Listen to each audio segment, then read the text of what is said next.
Evening, folks.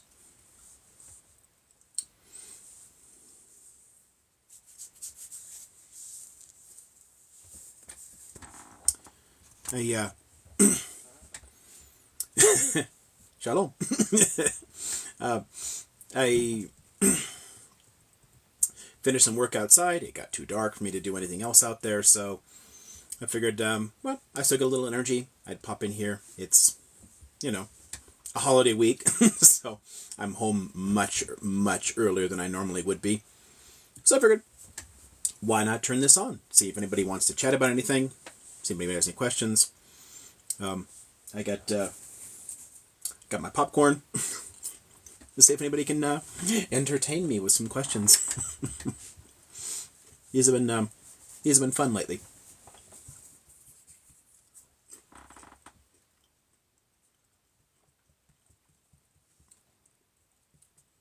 Oh, hello, Socrates. Oh, nah, Socrates. One of my cats is trying to decide if he wants to come up and say hello. Let's see. What is this about? I don't have a topic. I figured I'd pop in here. People have been asking me a lot lately about Israel and Palestine. But we can talk about, history, philosophy, politics, anything that sort of interests y'all. This is just my little office hours with a mad professor sort of thing.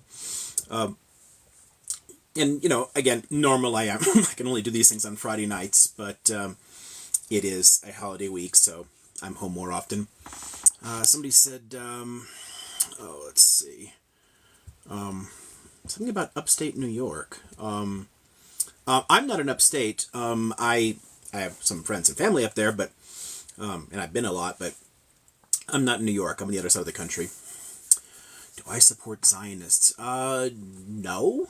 I have a lot of friends in Israel, but I have never supported Zionism because I don't support any kind of nationalist movement. Certainly not hard right nationalist movements or ethno-nationalist movements. Heard about a resident. Oh, so welcome, recent resident of the U.S.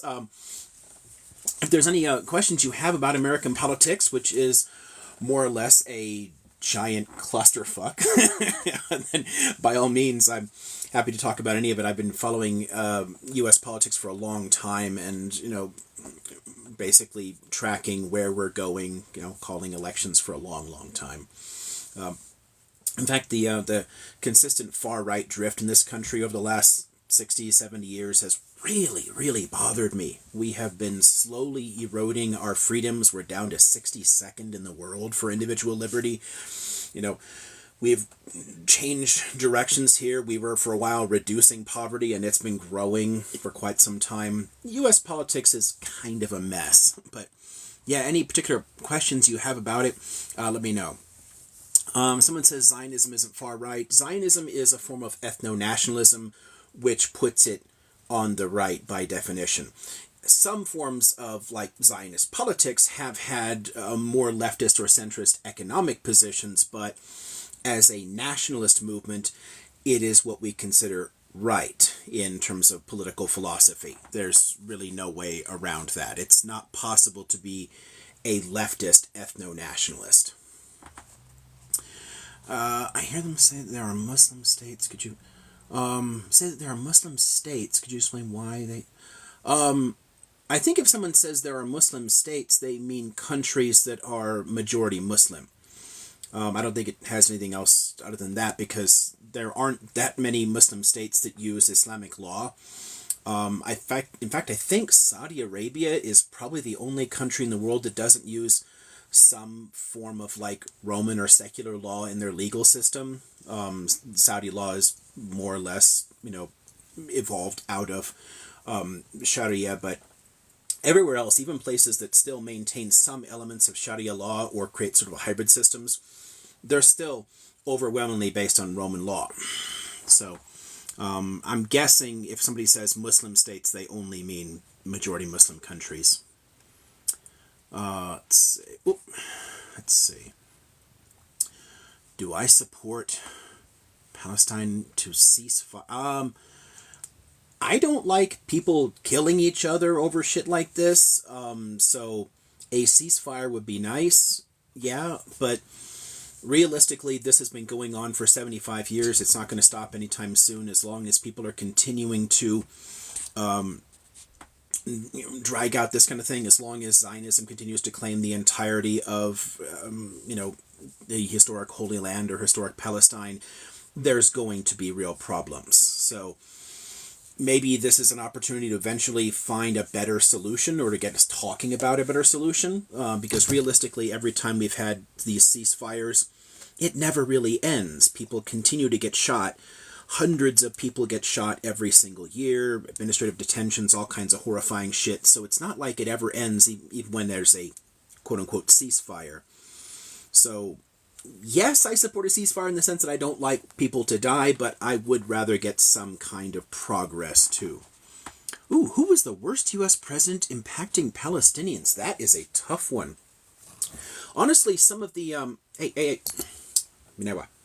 the closer you get to the foundation of the State of Israel, well, almost the closest you get to the foundation of the State of Israel, the more critical administrations get. Eisenhower may have been the hardest on them. He was fine with, civilian aid, like food aid, technical support, that sort of thing, but not much beyond that, and frequently criticized their expansionist aims. And there's been a few other places where administrations have taken kind of tepid steps to restrain things. Occasionally, especially behind closed doors, Reagan and George H.W. Bush both pushed back against them a bit, which is kind of funny because the Republican Party, as it's grown more and more hard-right and ethno-nationalist, has become an unstoppable wall of support for Israel and what it does, especially because of the evangelical shift beginning in the 60s and 70s in Republican politics. Christian Zionism has really changed the way that Republicans view Israel. But the parties themselves have shifted considerably in their positions over the last 70 years or so. The worst, it's honestly hard to say. Johnson did a lot to endorse, sort of, behind closed doors, the seizure of the territories in '67. Clinton, essentially, his position on it was essentially the Israeli position, so there was no possibility of real negotiation on any substantive issue. Hey. But yeah, they've all been kind of bad. Ooh, who do I think will be the next president of the U.S.? God damn. Well, there are two terrible candidates, really, because Trump is very likely to be the Republican nominee, and everyone thinking that his legal troubles will somehow stop that, they're fooling themselves. You can literally run for president from prison. There's nothing in the Constitution that stops it. He doesn't have to campaign at all, really, at this point. So it's likely to be Trump v. Biden. At that point, it's going to depend a lot on how many leftists can hold their nose and still vote for him, and how many minorities he holds on to, because the Democrats have been slowly losing more and more of the minority vote that they've counted on in the absence of any, actual substantive policy, since Democrats really haven't pushed a serious agenda since the 60s. It's more been a matter of those guys are worse, which is true. I mean, the Republican Party has drifted steadily into neo-fascism. But the other guy is worse isn't a great electoral pitch. So I'm worried. And especially with the whole Genocide Joe stuff and Joe Biden being a genuinely awful president anyway, I think a lot of people might stay home. So it's pretty much fair odds. It's where I was in 16, where a lot of pundits were predicting that Clinton would win easily, and Michael Moore predicted Trump. I was saying that Trump was a serious possibility, but I called it a toss-up. It really depended very much on turnout in a few swing states. And it turned out that a lot of the Midwest just wasn't going to show up for Clinton. So the fact that was possible was always worrisome. I think for 2024, I'm where I was in 16, that it's basically going to be a toss-up. I don't. It's too soon to say.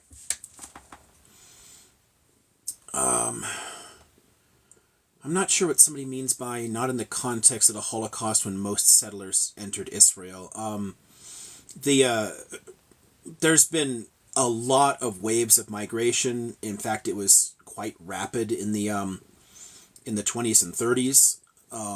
And there's been significant waves since then. There's another massive wave after the 67 war. So I'm not sure what that even means, not in the context of the Holocaust when most settlers entered Israel. So someone asked, what is Zionism? If someone's interested, I put up a little video on that not too long ago. Zionism is a form of ethno-nationalism that developed in the context of 19th century Europe, as a response to anti-Semitism and to other nationalist movements. And its aim was to take control of a territory, preferably Palestine, and create a state for the Jewish people.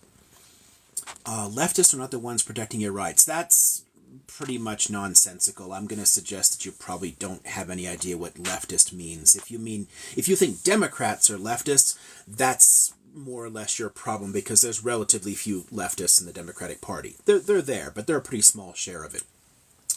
The Republican Party has massively rolled back rights, and frequently the Democratic Party has helped them to do so. Moved into by the world order. Okay, yeah, I don't know what calling a massacre people who are moved into Israel by the world order far right is weird. The quote-unquote world order had essentially nothing to do with the creation of the state of Israel. It was already inevitable by the beginning of the 1930s that a state would be created there. You had a far-right ethno-nationalism developing in the context of European nationalist movements already in the 19th century. And some of the Israeli right, especially, has its origins in the Beitar, which is literally a fascist movement in Europe. So it may seem weird to point to it, but nationalist movements, and I have a lot of work on nationalism. Nationalism is a hard right position, a far right position. It's just how it works. It's kind of what the word sort of means in English. I don't know what that one means either. Hey, someone says good evening. Good evening! Someone thinks I'm a shallow thinker. That's cool. You're entitled to think whatever you want about me. I'm a professor of the history of ideas, so whether you think studying philosophy and history and politics and writing on that makes me a shallow thinker, okay. I'm quite comfortable with where I am in my life. I don't really think I need to care about that sort of thing. Let's see. The right wants nothing to do with the UN. That's a weird position. Yeah. So, I mean, I don't know what that has to do with anything. Let's see. Oh, someone says, learn so much from your lives. Thank you. Let's see. Another one says, much respect. Thank you. How long has he been on? Well, I don't know, just a few minutes. I just turned this on. I was working out in the yard until it got too dark, building a fence. And I figured, well, it's pretty early. I'm normally not able to turn this on this early. I figured, why not? I'd take a shot at it. See who's interested. I want to understand racism in America because I witnessed black people discriminating white and, let's see. It's Kisse Fusita. I'm not sure what it is you're asking. If you want to pop up and ask it out loud, you're more than welcome.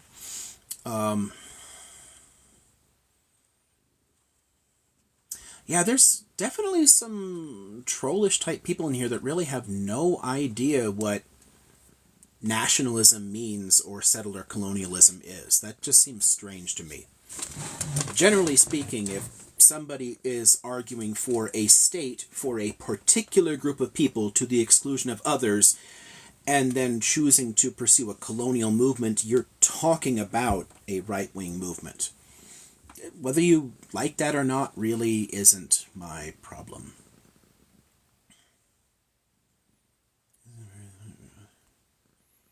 I don't know what that means. Mental bankrupt, say something hot, then run away. Okay. Yeah, whoever Man About Town is, I'm gonna say you're pretty much wasting my fucking time here. No, Jews are not far right. That doesn't make the slightest bit of fucking sense. Are you not capable of hearing what I'm saying? Jew is a group of people. People can have any number of positions. Zionism is a right-wing nationalist movement. Jews and Zionists are two completely different fucking things. Jews includes me. Zionist includes the settler colonial movement in Palestine. Very different things.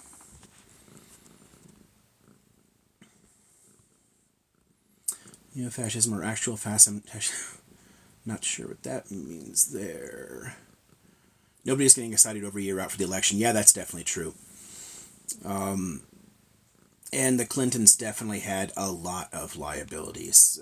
The Clintons were essentially Eisenhower Republicans. I think a lot of people were not really excited about them. And the Democrats have been consistently selling out a lot of their own voting base for decades now, which is why their margins have gotten slimmer and slimmer. You go back, you go back 50-some years, they dominated electoral politics, controlled most state houses, but they gradually gave up most of their program, tried to pursue a lot of corporate cash and tech bros, that sort of thing, instead of actually trying to eliminate poverty and racism and shit in the country. And a lot of people just stopped showing up for them. The Clintons are a significant part of that shift, which is sad. Let's see. Racism is weird. I don't know what that means at all.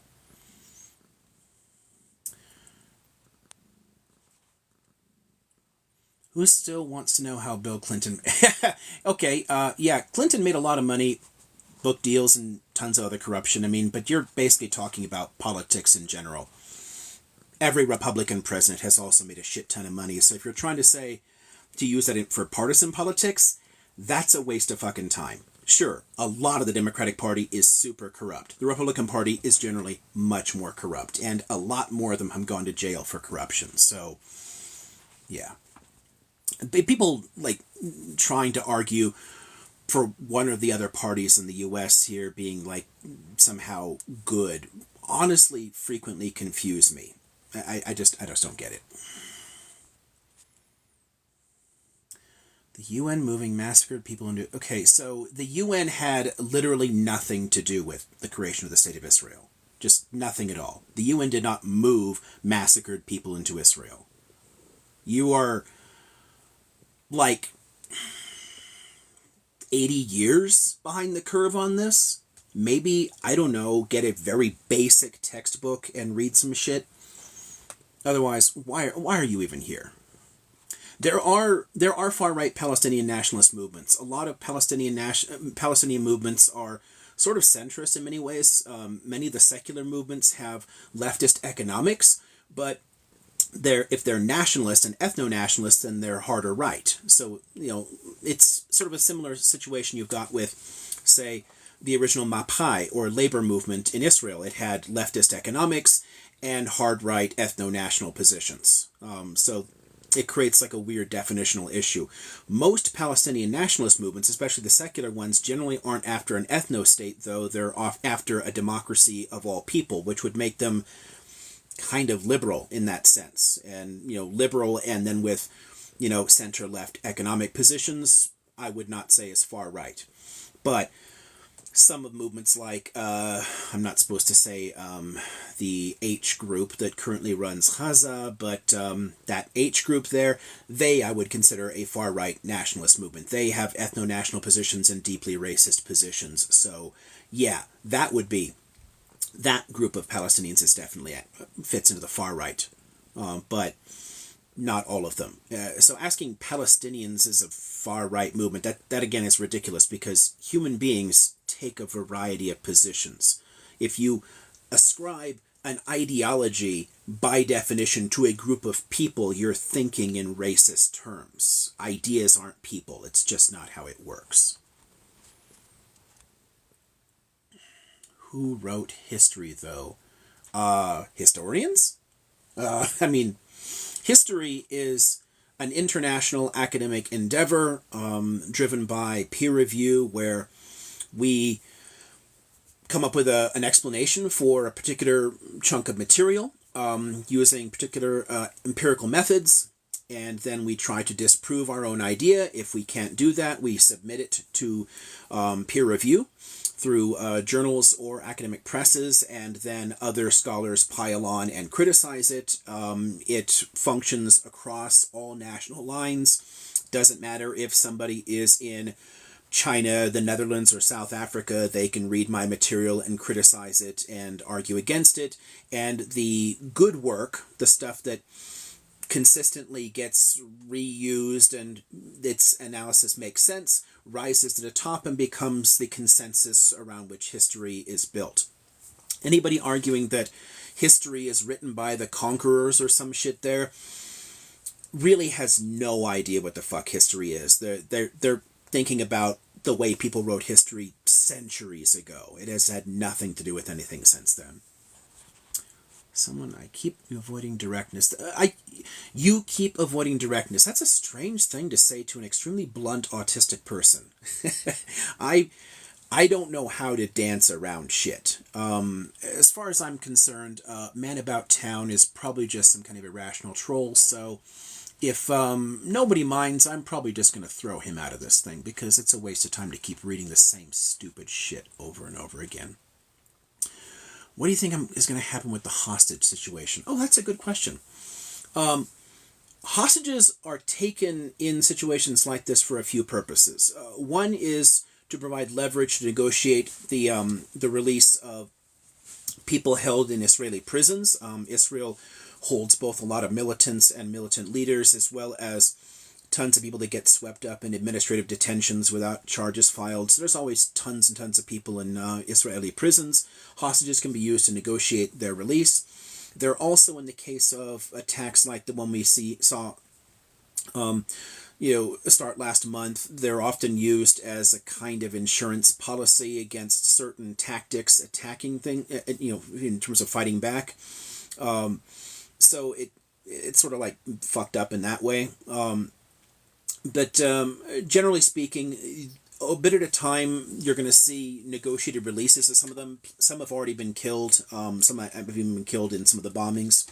But there was a deal I saw this morning where 50 of them are being released. So hopefully more of them come out. But I don't know what the outcome of that will be. And the hostages are actually held by several different groups. People keep forgetting that 5 different groups participated in the attack on the 7th, not just one.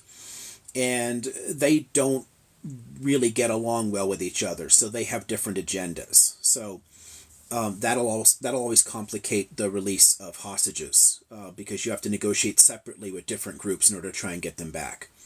But hopefully most of them aren't, survive this sort of thing, because any kind of civilian deaths on either side always bother me. Let's see. Thank you for taking the time to do this. Oh, always my pleasure. If I've got time, I'll pop on and see if anyone's got any questions. Let's see. Thoughts on the King David Hotel bombing? Oh, now that's an interesting one. The King David Hotel bombing sort of fits into the context of that. Well, we were talking before about the right on this. You had as the Zionist movement was building up in the early 20th century in Palestine, several paramilitaries were developed. The larger one, Haganah, was associated with Mapai, with the labor faction. But there was a significant far-right one called Irgun that came about out of the old Betar movement and the revisionist Zionist organization. And it took explicitly far-right positions. I mean, Betar was literally a fascist militia in Eastern Europe originally. And it pursued much more aggressive tactics. You can already see in the 1930s the use of bombs in crowded marketplaces, targeting civilians, as well as lynchings of British soldiers during the Mandate period. They started to think of themselves as waging a kind of anti-colonial struggle against the British, because the British were the main obstacle to ethnically cleansing the Palestinians. The hotel bombing was a really sad sort of demonstration of the Irgun's resolve to push the British out in order to pave the way to the creation of the State of Israel. And it's sad, the kind of hubris that you see with major colonial powers, because they called up and told the Brits, hey, we put some bombs in your building here. It wasn't. It's funny how we always call it King David Hotel still because it's the name of the building, but it wasn't functioning at the time as a hotel. It was actually functioning as an administrative structure, like part of the British Mandate. It was a government office. And they called up and told, the mandatory authorities, hey, don't go to work today. We planted some bombs to blow up your headquarters there. And like, I don't negotiate with terrorists. And just, everyone came into work. So it blew up. A whole bunch of civil servants died. It's a really fucked up situation. That there are things named in honor of those kind of bombers, though, in Israel is a kind of ever-present reminder to Palestinians that regardless of the tactics used against different people and whatnot, they're sort of heroes of the creation of the state. Of course, one person's terrorist is another person's freedom fighter, and you've got that whole definitional issue here. But what, as a general thing, like, thoughts on, I, again, do not approve of terror attacks, regardless of who's doing it.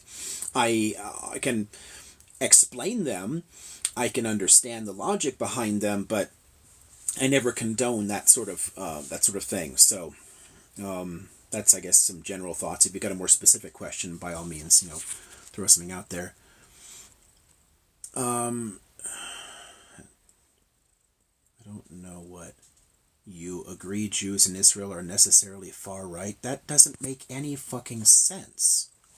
Like, none at all. Holy crap. Whoever Men About Town is just not able to have an adult conversation. Let's see. How about block? Goodbye, asshole.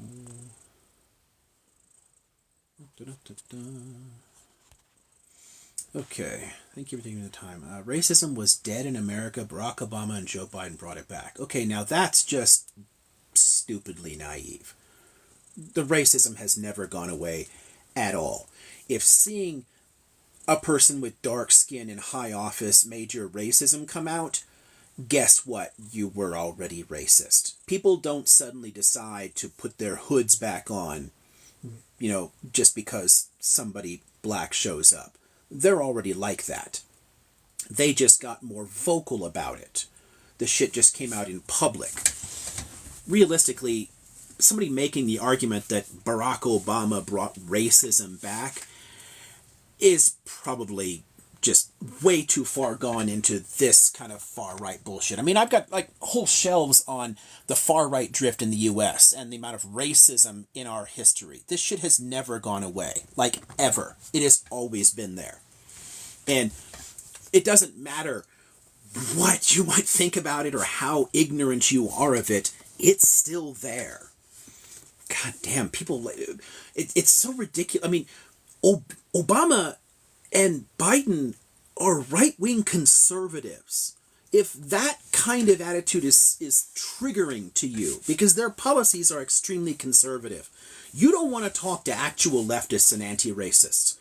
Because I don't like Biden and Obama precisely because I think they're weak on issues like this. And they bend over backwards to appease, right-wingers. I wouldn't. So, yeah, if that kind of Eisenhower conservatism bothers you, you're in this neo-fascist camp and probably don't want to be here or following me at all. Hello from Ontario. Hell, hello to Ontario from sunny Southern California.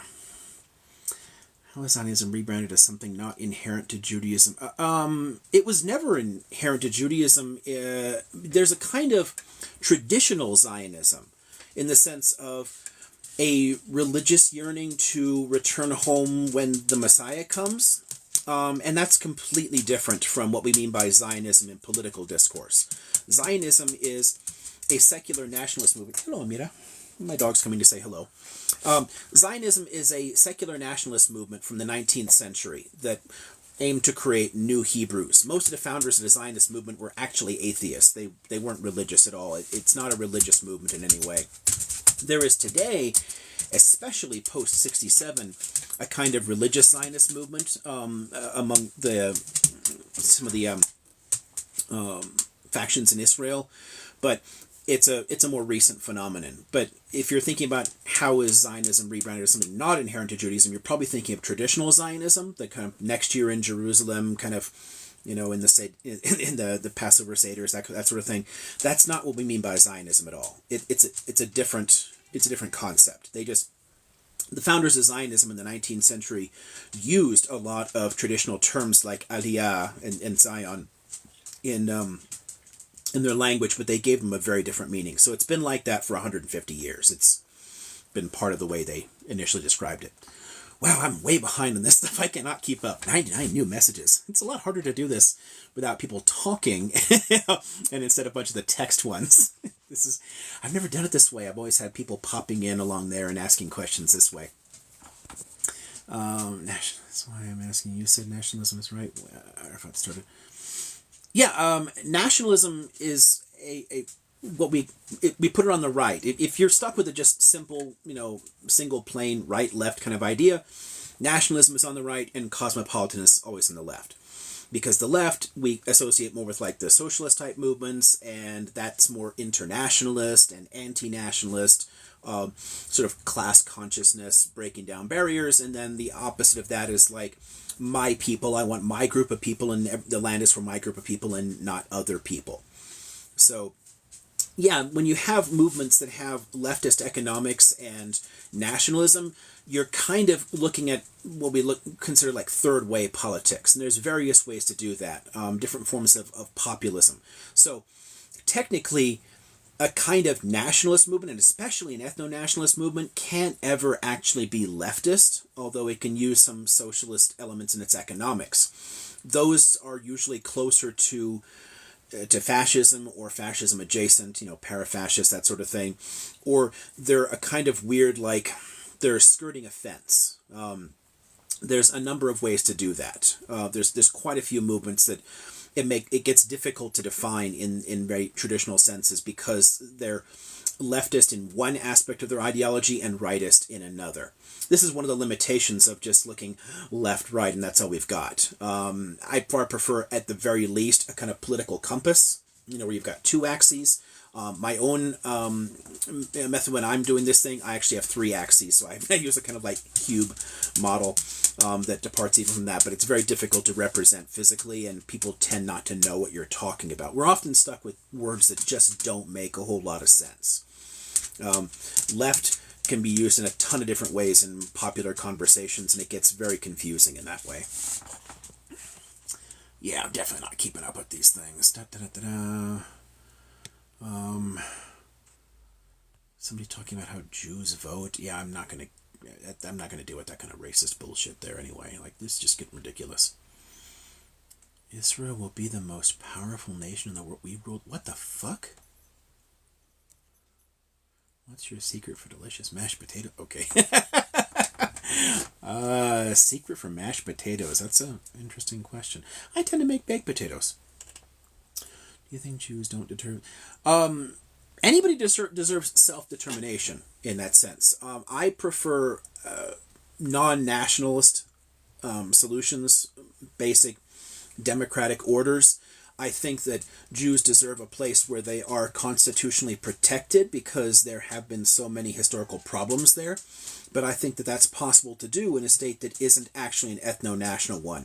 My ideal solution for something like the Palestine situation would be a constitutional compromise that locks in protections for the Jewish people, identifies that it's a historic refuge and home for them, but doesn't have any discriminatory laws, equal rights for all people, and also recognizes the legitimate national rights of Palestinians and their right to return and to live there as well. I don't think that Jews lack for self-determination in the U.S., for example, and there are more Jews in the U.S. than there are in Israel. And while there are plenty of racist arseholes in the United States, Jews are not overtly oppressed in the U.S. It's just not a real issue there. I don't think that really any country deserves an ethno-state. If, like, I don't know, Geert Wilders just came ahead in the Dutch election. He wants to attack immigrants and block immigrants. As far as I'm concerned, fuck him. I don't like ethnostates. Being in the Netherlands and choosing to be Dutch should be anyone's right. That's just, I'm an anti-nationalist. I don't think that people have an inherent right to create a country that serves only the interests of a particular ethnic group, because that's just racist as fuck. I don't get that. And attacking one form of racism and saying another one is fine just doesn't make sense. If we're going to attack like Italian fascism or Nazism or other forms of hardcore nationalist movements, if we're going to attack like Turkish nationalism, for, causing the genocides in the late Ottoman Empire, why are other nationalist movements okay? It just doesn't make sense. I don't know if you guys have heard the expression, like, you can't use the master's tools to destroy the master's house, that kind of thing. Like, it just doesn't make sense. Like, deploying the flawed ideologies of a group that that have oppressed you and taking them for yourself just seems to reject the basic lessons of history. It doesn't make sense. Nationalist movements and racist movements oppressed Jews for a long frickin' time. Seeing some Jews adopt the same kind of tactics is just sad. In the same way that looking at, hard right movements in Armenia is sad. There's literally an Armenian nationalist socialist movement, which just blows my mind, because they also suffered at the hands of an ethno-nationalist movement that wanted to wipe them out. It just doesn't make sense. It's learning the wrong lessons. When we bring up the Shoah, when we talk about Holocaust, and there's a whole section on Holocaust studies here, it's like the lesson of things like that is that nationalism is a bad idea, that ethno-nationalism is a bad idea. It's not that it's bad for some people and not others. It just doesn't make sense. Yep, I'm definitely not keeping up with all these text questions here. Interesting, no one's asking to like pop up into the little little video part. Do you think you should worry about the world moving very right? Yeah, I am honestly. So someone's asking, do you think we should worry about the world moving toward very right beliefs? Like so today's elections, Argentina, Netherlands, the U.S., obviously, with the Trumpism. Yeah, it's really concerning, because it takes us back to, the nationalist movements as they built up in the 19th century created just horrific conditions. I mean, they've killed more people than any other ideology in world history. To think that somehow it's okay now just doesn't make sense. It has very real consequences for people, for minorities in countries, and for people outside of them, for the whole world. But the farther we get from major wars, the more people seem to forget those lessons, the more people seem to lose those lessons of history. We never got really good at learning the lessons of history. This is one of those frustrating things about being a historian, because you get to watch people make the same mistakes over and over and over again. And it's just like, what the fuck? Didn't we do this already? Didn't we do that? Like, I don't know. It's like the historian's curse. It's like a running joke in my profession to see these sort of things. History can't predict the future, but humans being humans, and we haven't fundamentally changed in about 250,000 years, the brain is what it is. If you put them in similar situations, they'll respond similarly. So if you produce similar social structures, political structures, and put people in them, similarly bad things happen. And you can see that over and over and over again. Many of these patterns you can see repeating for millennia in our history. And yeah, it's endlessly frustrating that we have the same kind of fights over and over again, that it just stretches on and on. So yeah, it is worrisome. It is very worrisome, given just how many people the nationalist wars in the 19th and the first half of the 20th century killed. Holy shit.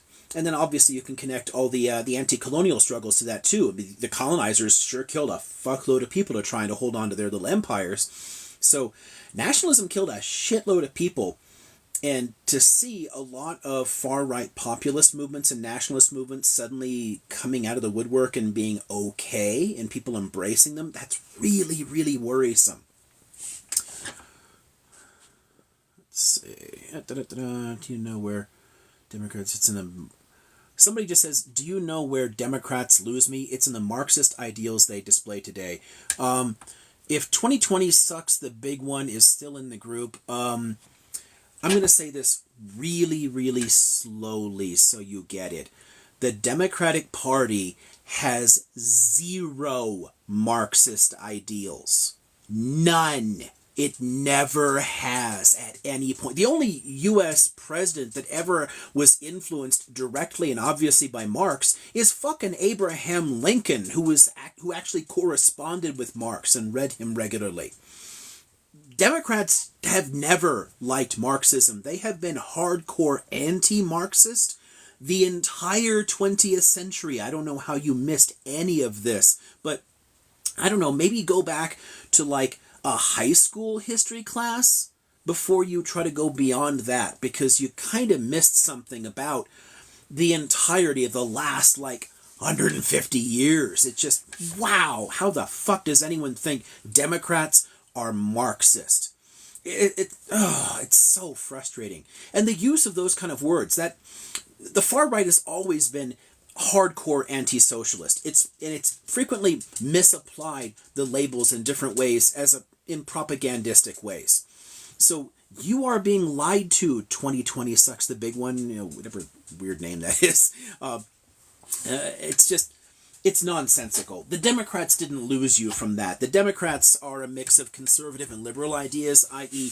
two right-wing movements. They have nothing to do with the left.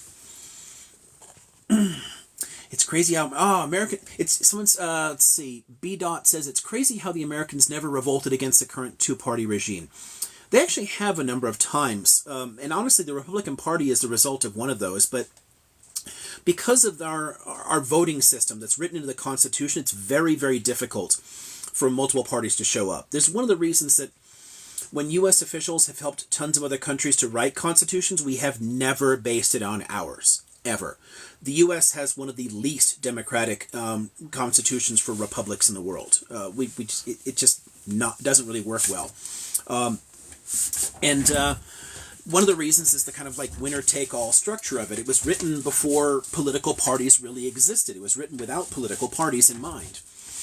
So it doesn't work well with them. So when a party is dying, like the Whig Party was dying, the Republican Party sprung up as a third party and then basically just took its place as the other major party. Lots of other attempts at creating different parties. The People's Party in the late 19th century, the Socialist Party in the early 20th century, obviously the Greens and Libertarians today. There's been tons of other ones that have tried to compete, but they really, really struggle because of our voting system. In some places, they're honestly going to do some harm because it's very difficult to get enough people to abandon the current one. But if you could, like if shitloads of people suddenly decided, hey, I don't want to be in this neo-fascist Republican Party, or I don't want to be in this corrupt liberal party, or whatever, in the Democrats, and like jump into a different party, okay, then it would change. But as long as enough of that base stays in the party, a third party honestly can't compete. And it's a constitutional problem. So we would need to fix the Constitution, and they made it rather difficult to amend, so that's a whole other problem. But again, it's one of the reasons that we've never based any of our help with, other countries on our own Constitution. Someone says, Jax says, how are you doing tonight? Well, we're doing very well. We finished a lot of work outside, worked on the fence until it was too dark to keep going, and then came in and decided to see if anybody had any questions. I wanted to pop up and chat. I'm trying to keep up with a lot of the text questions here because people aren't asking to come up here. What's Amalek in this part of Torah? Amalek is a reference to, it's not in Torah, it's in Tanakh. It's a little later in the Bible. It's a reference to, there's a lot of fights among with the Canaanites described in there, much of which are actually historical myths. They didn't really happen, but there's a lot of violent stories of conquest, and sometimes they're referenced in nationalist rhetoric in Israel. Someone asked to pop up with video. Hey, it's the cactus. Okay, let's see. Hey, Hey, hello. I just actually just asked a question. What do you think will happen to Argentina now that the Yeah, crazy that's really person is in that charge? it's really hard because Milei's party has very little actual support, so he's going to have to depend upon the votes from other people. Plenty of conservatives will support his agenda. I think that he'll have an easier time with some of the social policies than anything else. So, like rolling back abortion, that kind of thing. Um, but I really don't know if he manages to get through dismantling different government ministries. It's going to have a lot of nasty long-term consequences. I mean, Argentina already has a 40% poverty rate. It's going to get a shitload worse if those ideals actually. Because one of the things that drives me nuts about a lot of the right-wing populism when it takes this like hard right free market position is that pursuing free markets is how some of these problems happen in the first place. Neoliberalism has Yeah, been a fucking disaster, and all they want is to like make it worse. It's like replacing one tyranny with another. This is my problem with like right libertarianism and ANCAP ideals. It's essentially neo-feudalism. Okay, government is tyrannical. Yes, agreed. Government is tyrannical. Replacing it with a private tyranny doesn't make a whole lot of sense. it I probably makes mean, it worse. yeah, exactly, because they're less accountable. Government at least has some accountability. It'll have a constitution restraining certain things that it can and can't do, and there's generally voters. But I can't vote away a corporate militia. I mean, Nigerians couldn't vote Royal Dutch Shell's militia out of the Delta. They're just going to shoot people. That's when you allow corporate militias to take to Mhm. the streets. Holy shit, this could get worse. Yeah, Um, one kind of interesting like quasi state I was reading about today was just Rhodesia and kind of how that whole thing happened. Really kind of reminds me of what you're saying. Because it's kind of, yeah, it's just like private country, even when it wasn't a private country and tried to be like this own little like sort of weird country, it totally just like descended to shit, even after it wasn't private. yeah. Honestly, this is this has long been really problematic for a lot of the neoliberal rhetoric, and it depends very much on a compliant media that doesn't want to inform people and on our ignorance of the world. But when you had a lot of countries that came out of colonialism, and many of them adopted more leftist economic positions initially, influenced by like the rapid growth rates in the former Soviet bloc, things like that. This is another one that honestly confuses a lot of people because they're like, oh, they're so much poorer, so it failed. No, they just started much farther behind and were growing rapidly. So it's not like it didn't work. I mean, there's tons of reasons to have problems. A lot of those governments, they were tyrannical. They lacked personal freedoms, but the economics is not one of them. Anyway, getting back to like a lot of the developing world, if you're looking at sub-Saharan Africa, portions of Latin America, whatnot, growth rates were actually higher in the 60s. I mean, they just were. That's it's a simple fact. Like economic growth rates, like GDP growth rates, bringing people out of poverty was faster in the 60s than it was after the 80s with the adoption of neoliberalism. Growth rates have slowed. What has changed for people is that there are more rich people, and it's easier for more people to get rich. This is one of the problems I have with a lot of democratic rhetoric in the U.S. Um, the Democrats have been bragging lately about GDP growth under Biden. I'm like, cool, yeah, the GDP number has gone up, but literally all of that growth has gone to the top 1%, not to us. So it's not really helpful. That's not the economy. I mean, Yeah, an yeah, economy is money circulating among people. yeah. It's also like something like 80% of all the poverty reduction in the last 50 years has just been in China alone. And Yeah, especially, I mean, if you compare the robustness and the growth rates of China's economy to the US, I mean, it just really blows the US out of the water. I mean, and it's funny too, people say like, "Oh, well, China has like a real estate crisis." And it's like, "Well, why?" Like it's literally just because they put limits on like the debt to equity ratio and stuff. Like it's a totally administratively, proactively created problem. It's not because like the country's collapsing, but people, grasp at these straws, even though it's undeniably just doing better economically. it is. Yeah. It and it's interesting because China's actually tried to to marry the two systems. There are elements of it that are still very socialistic, in terms of like land ownership, things like that. And there are elements that are definitely capitalistic. So it's kind of like skirting a fence in a sense. It still has a lot of the tyrannical problems with those kind of governments, but economically, it's done relatively well. The problem is that the elements of capitalism that they have introduced are going to create some long-term problems for them. They're creating oligarchs. They're creating super rich people, and there's still a lot of rural poverty in China. So while poverty has been reduced there, it's the way that it's being done is probably not sustainable long term. Um, but Yeah, like that's a much bigger question there too, and a lot of that has a lot to do with the corruption in the party and its desire to keep control and to control people. I mean, there's it's it skirts the fence in some really interesting ways.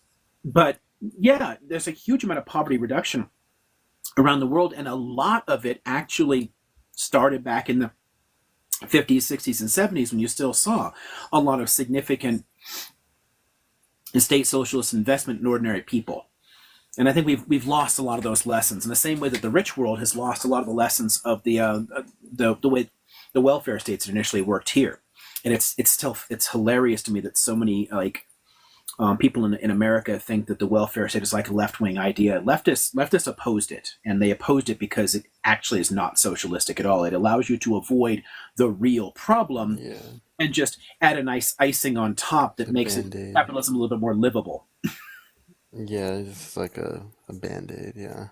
Yeah, it's not Um, it's not leftist at all. It's a way to actually neuter left wing movements. th So that was actually a point of contention I remember having with you in the comment section of one of your videos. But I was saying I don't think that Marx fully anticipated the not that the state would get involved in kind of maintenance of the economy, but that there would be so much involvement. I mean, to the extent that we see today. yeah, I think that one of the things that yeah, definitely the in terms of degree, um, there's a lot that he didn't really anticipate there, and certainly the way that corporations would sort of seize control of essentially of governments. And get governments to do a lot of their work for them. There's certainly elements of that. He was writing extensively on like the British East India Company, which, the government directly sponsored those monopoly practices, allowed them to have their own private army and do whatever the fuck they wanted.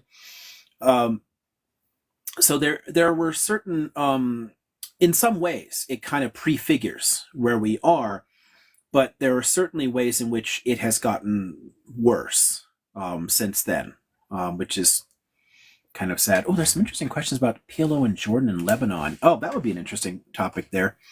Um, if I don't know if Nino is still there. I'm way, way behind on the text ones here. Someone's asking about modding people. I've seen how to do it, but it's a slow process for me tapping through to do it. But I'm not sure um, at this point needing one because there's so few people on here. Like, oh, maybe to boot people. I think there's already, if I'm looking at the guest list right, I think there's already some mods in the group, aren't there? I don't know. Is Be Blessed? Are you a mod? I thought you were. I know a few people were that have been to these before.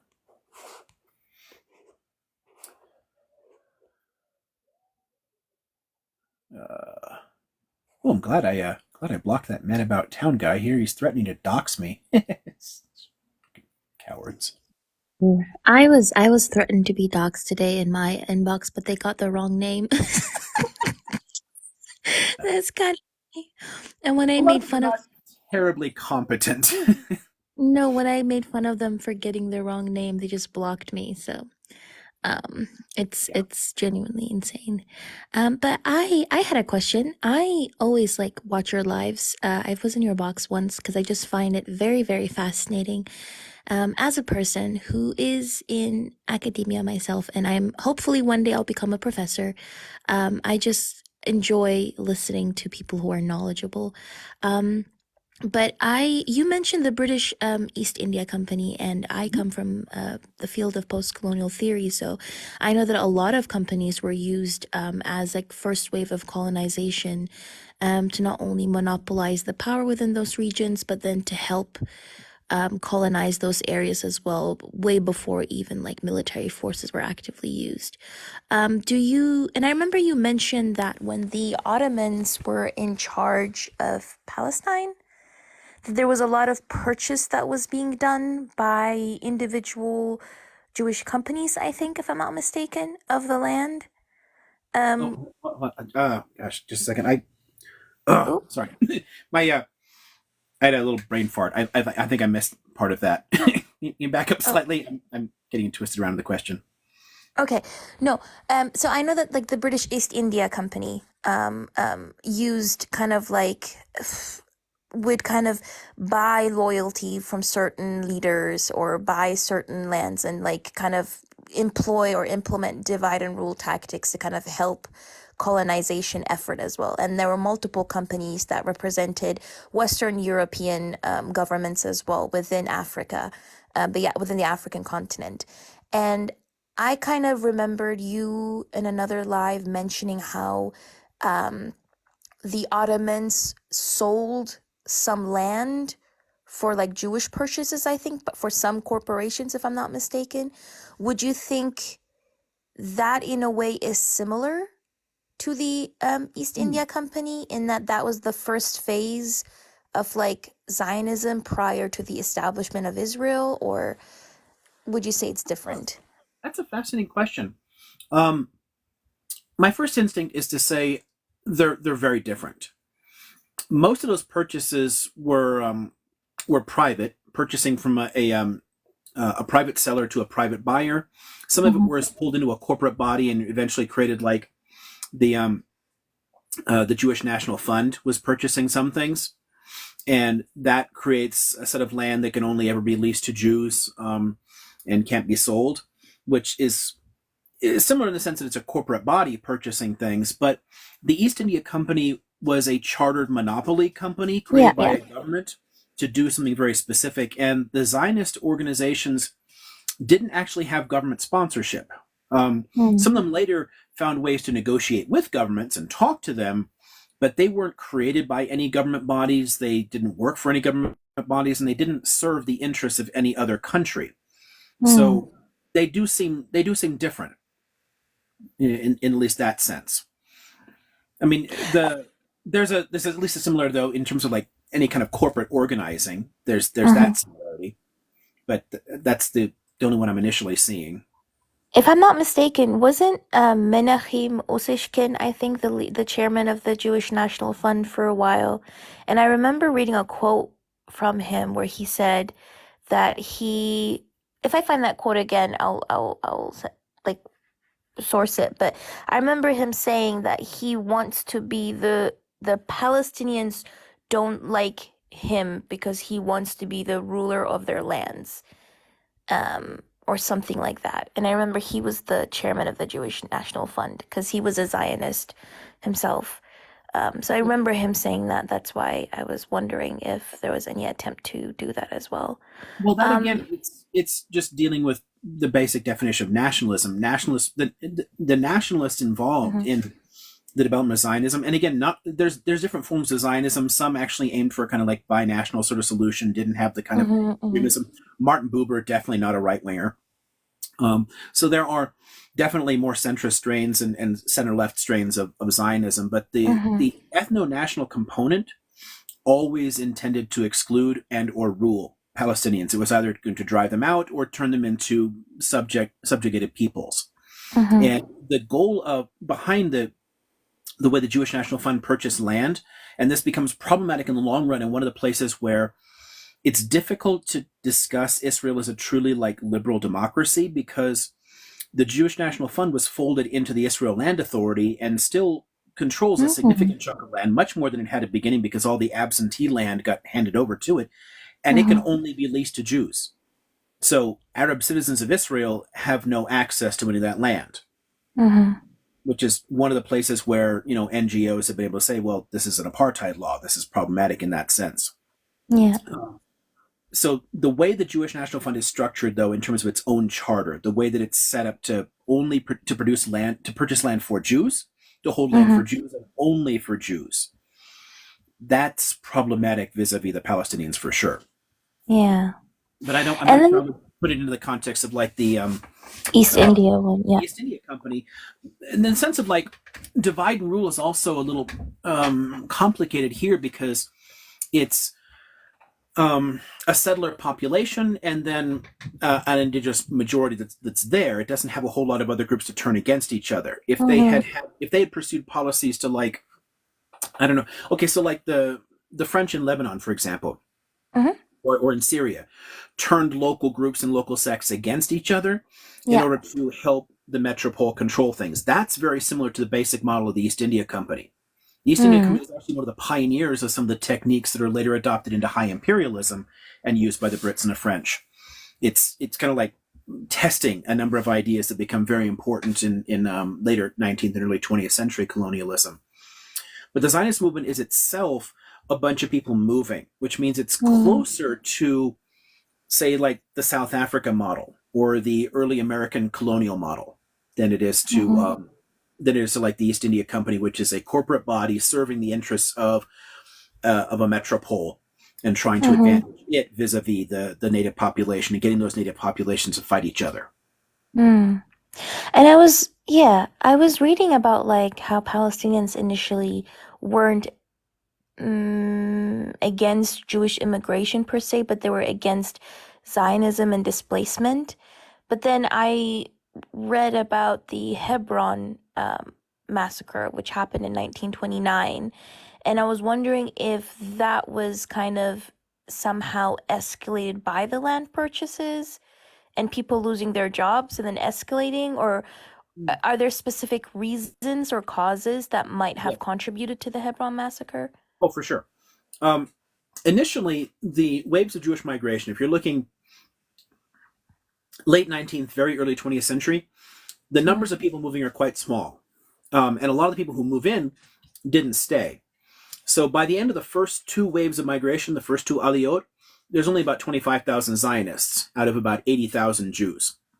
Mm-hmm. So it's a relatively small chunk of people, and each of these new groups of people, they frequently brought new ideas, new expertise, new energy to, building things up. And Palestine was trying to modernize itself anyway, so it wasn't really problematic, and it always had a kind of multicultural element to it anyway. There had been other waves of people that have moved in over time. It's never really been a problem.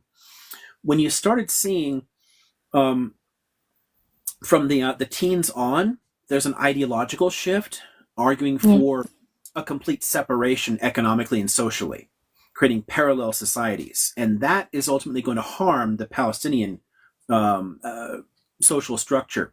And the British Mandate was structured while it had in mind eventual creation of an Arab state. It was very much structured around Jewish migration and a significant Jewish population there. And because of the way it built itself up, and because of the political upheavals in Europe at the time and how Mm-hmm. many far right movements were building up, there's a lot of people who want to leave. Yeah, yeah. The numbers start shooting up. So the third, fourth, and fifth waves are much, much bigger. By the time you get to the late 20s and you've gotten into like uh, the third and fourth aliyot, the numbers are much, much higher, and ideologically they're really, really different, and they're not working with the Palestinians. So there's a lot more tensions that build up when you're Okay. facing a much stronger kind of like ethno-national component that wants to create a distinctly Hebrew economy that excludes Palestinians. It's going to harm more people. Initially, Mm-hmm. people were getting off the boats, and the first thing they're going to do is they're going to rent a place to stay from an Arab landowner in Jaffa or something, and then they're going to start buying supplies from Arab business owners, and they're going to start working with them. And then when they move out to the land that they bought, they're going to be living right next to a bunch of Arabs in those local communities, and they're going to integrate with them, and they're going to. Mm-hmm. There's a lot of back and forth there, but Mm-hmm. when it comes into like completely separating themselves from that, then all the growth that you see in the 20s and 30s leaves the Palestinians out, and poverty starts rising for them. And that fuels a lot of anger. And that's where things like Hebron come in there. Mm. Do you have any book recommendations for that particular like topic with regards to like the land purchases and the tensions that increase because of that and what you just mentioned right now, the ideological shift? Was the ideological shift you're talking about is with regards to like Jewish immigration, right? Initially people wanting to integrate and then later on wanting to create like an own separate state. Is that the ideological Yeah, shift you're talking about? there's a lot on this, but let me grab a couple things I can show you. Be just a second. It's in the other side of the room. uh, Okay, I'll let entertain the y'all. cat take over. She's always trying to take over anyway.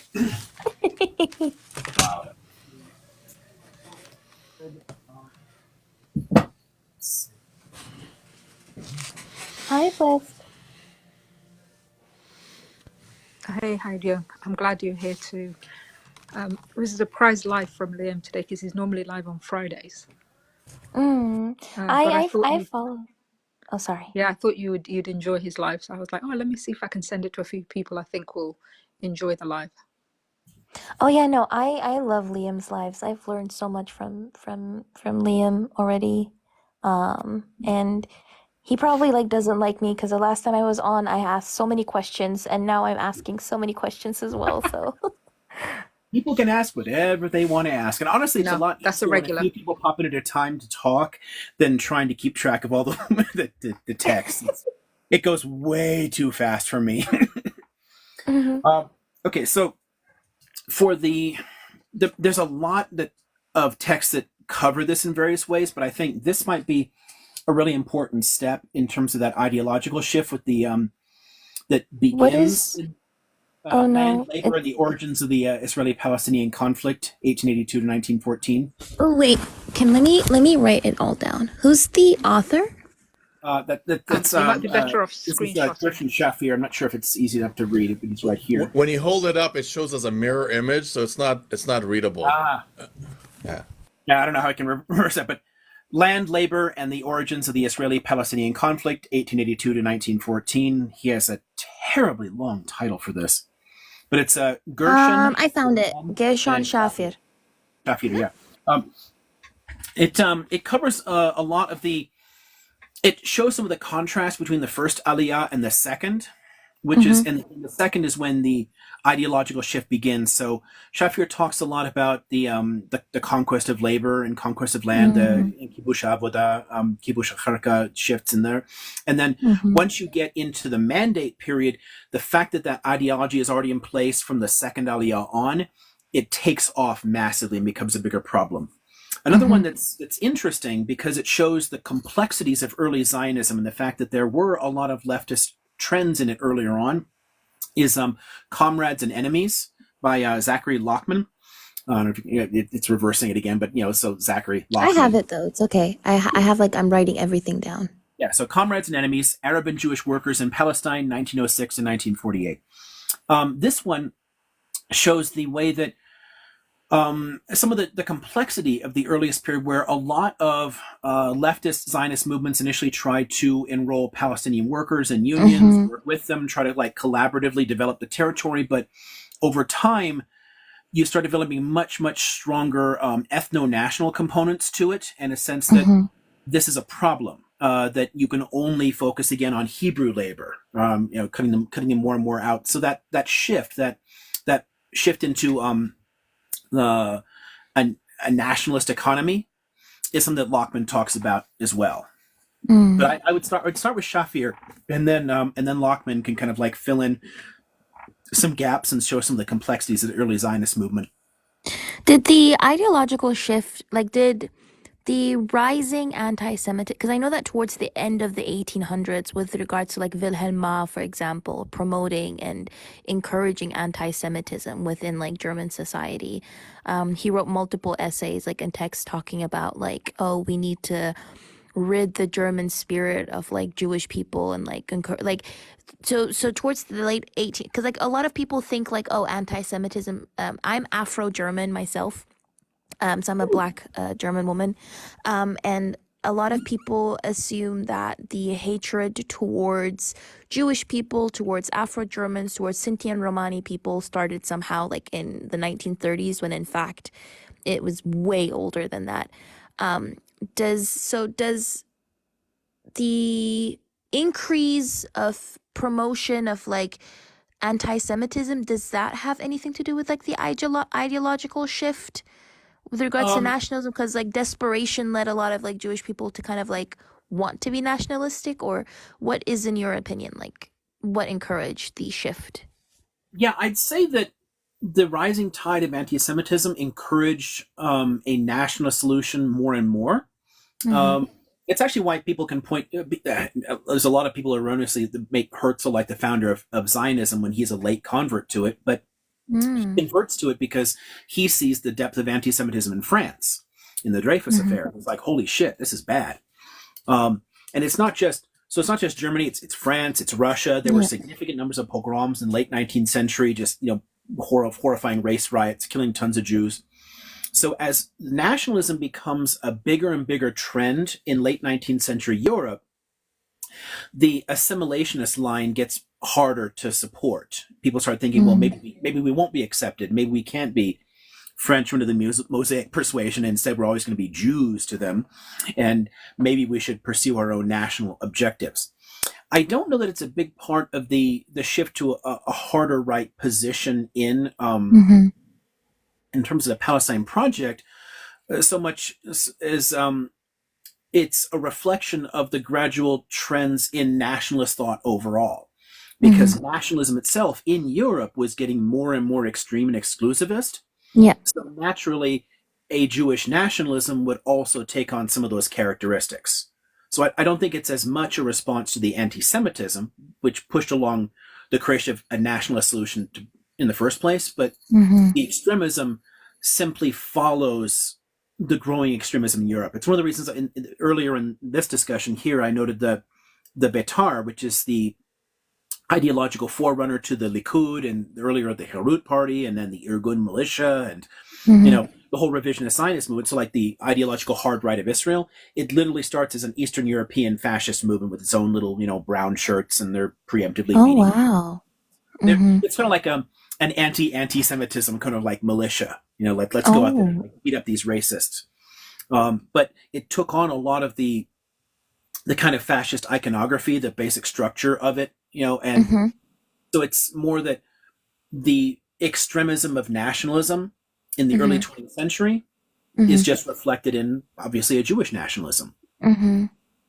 It's Yeah. it's it's one of the points I I try to would. make to a lot of people that Zionism only looks weird now because it still clings to a lot of the earlier approaches to nationalism, where a lot of the rest Mm. of the world has started to say, well, maybe that's not so great, and the nationalist movements are still there. That's where we're seeing a lot of these Yeah, of course they far right are. movements Yeah. growing, but they lost a lot of their mainstream credibility in much of the world for a while, and are only now Mm. trying to recover that. And Zionism never lost it. And I think like what's different between like a lot of, for example, like from the German perspective, the I would argue like Zionism plays on, in my opinion, Jewish trauma and fear that comes from generational trauma, which is very much legitimate because of how like Jewish people have been subjected to anti-Semitism and anti-Semitic violence for centuries, regardless of where they went. So that is legitimate trauma. Um, but it kind of like uses that fear to continue justifying that nationalism.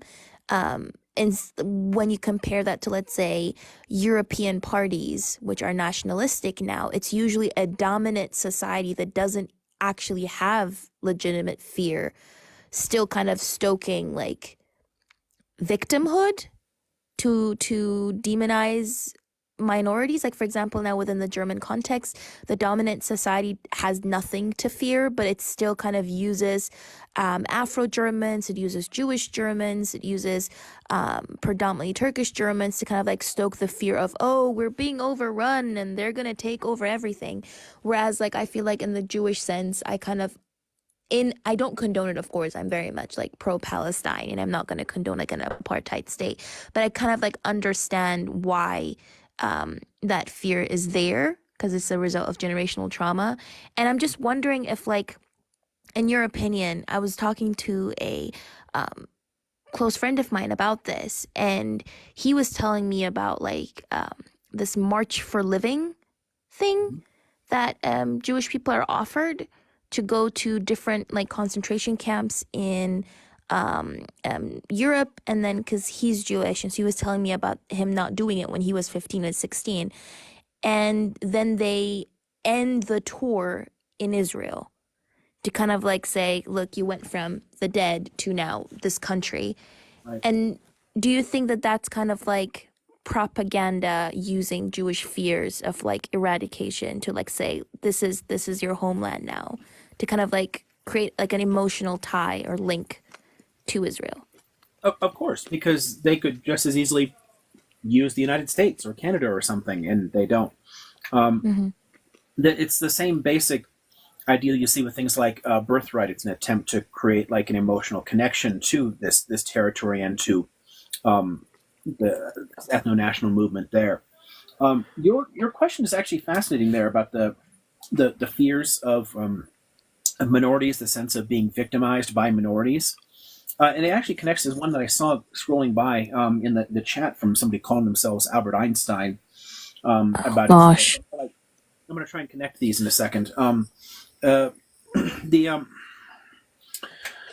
there's a trend that you see always in nationalist movements where you have to create a sense of victimhood, that you have to play the victim. It's honestly hilarious to see, both in European politics and in the U.S., a sense that right-wingers are saying that like the left wants you to feel like you're a victim and you're not a victim, but they're constantly making themselves victims and playing on fears of people. It's very much it's a fear-based politics. It's a reaction to things. And those threats can't ever be real.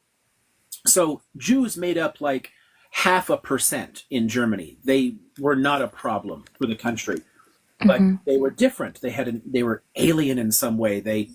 People didn't know as much about them, so they could be scapegoated for other problems in the same way that Muslims in the Netherlands today or whatever. I mean, people can turn on different groups, or as you mentioned, like the Afro-German. Afro-Germans during World War II, we were a Yeah. minority of a minority, but still sterilized as well. But even before that too, because people started moving in the early 20th century because of the colonial empire, and there were fears stoked from the beginning. And honestly, some of the German propaganda during World War One, I can't even imagine how Afro-Germans must have felt about this shit, because they used the fact that the French Empire had black soldiers in its trenches, and they started saying like, oh, look, they're going to come in like, rape all of us and do all these horrible things. Look at these like, savage, ape-like people. It's deeply racist shit. So that trend was there all along, and it's a matter of looking at a somewhat different population. They look a little different. They have a different origin, so we can project our fears onto them and use fear to motivate people. In political terms, some of that becomes sort of cynical in a way because it is a path to power, but honestly, I think most of the people who adopt these views genuinely believe their own bullshit. They really are fearful people, and they look at difference as inherently terrifying. Somebody who is different from me is scary and a threat, and I need to be surrounded by only people who are like me. That sensibility is something that's always been with people. One of the points that I try to make in a lot of like the longer classes is I frequently take like a longue durée view. Like, let's see, how these ideas have developed over time. If you take it back to just some of our evolutionary inheritance, the more liberal and conservative impulses, the sense of, on the one hand, a kind of openness to innovation, to new ideas, to kind of like doing things differently, and on the other hand, like, this worked for my parents, so it should work for me, and like, let's keep things the same, let's hold on to a common identity that gives us all a shared set of values. Those two impulses, they co-evolved because they're both useful to our ancient hunter-gatherer ancestors. You need to come up with new ideas to survive, to adapt. Hey, the circumstances are different. I got to come up with a new way to survive, or we'll all die out. But the there's, for every leap forward, there's a faction pulling you back a little bit that offers a sense of common identity that helps the band to share certain values and therefore compete more successfully with other bands who might be competing with them for resources. So they're just part of our lizard brain, part of our like millions of years of development across East Africa, all across the Paleolithic, and they can be manipulated in modern politics. So nationalist movements are not a reflection of that directly, because nationalism is a very distinct idea that develops only starting in like the 18th century, but it plays on the fears on that side of our inheritance. And some people are more susceptible than that than others, but it's there, it's present, it's part of being human. You're never going to get rid of it. When people want to be like, conservative or liberal or whatever, and like, and say the other people are just uneducated or stupid or something, the impulses are always going to be there. How we deal with them, that's the interesting challenge. And that fear of difference is what you're kind of pointing to there. And it's just a simple fact that a portion of the population in any society, the people more motivated by fear, are the ones who are going to fall into things like far-right populism or nationalism or fascism or conservatism or any of these different movements here, because difference scares them. Someone who looks different is scary. And people can manipulate that and play off of it. I think there's such a good like physical manifestation of that point Kimberly was getting at a while back about trauma being used by Israel. If you've ever visited the Holocaust Museum near Jerusalem, it's kind of like this long tunnel, and it kind of constricts as you're seeing these like artifacts from the atrocities, and then it kind of bottlenecks, and you really feel like totally constricted in this, Right. architectural space. And then it opens up into this like beautiful view of like the hills around Jerusalem. And it really, really, it was literally like architecturally exactly what she was getting at. Yeah, it's very clever architecture.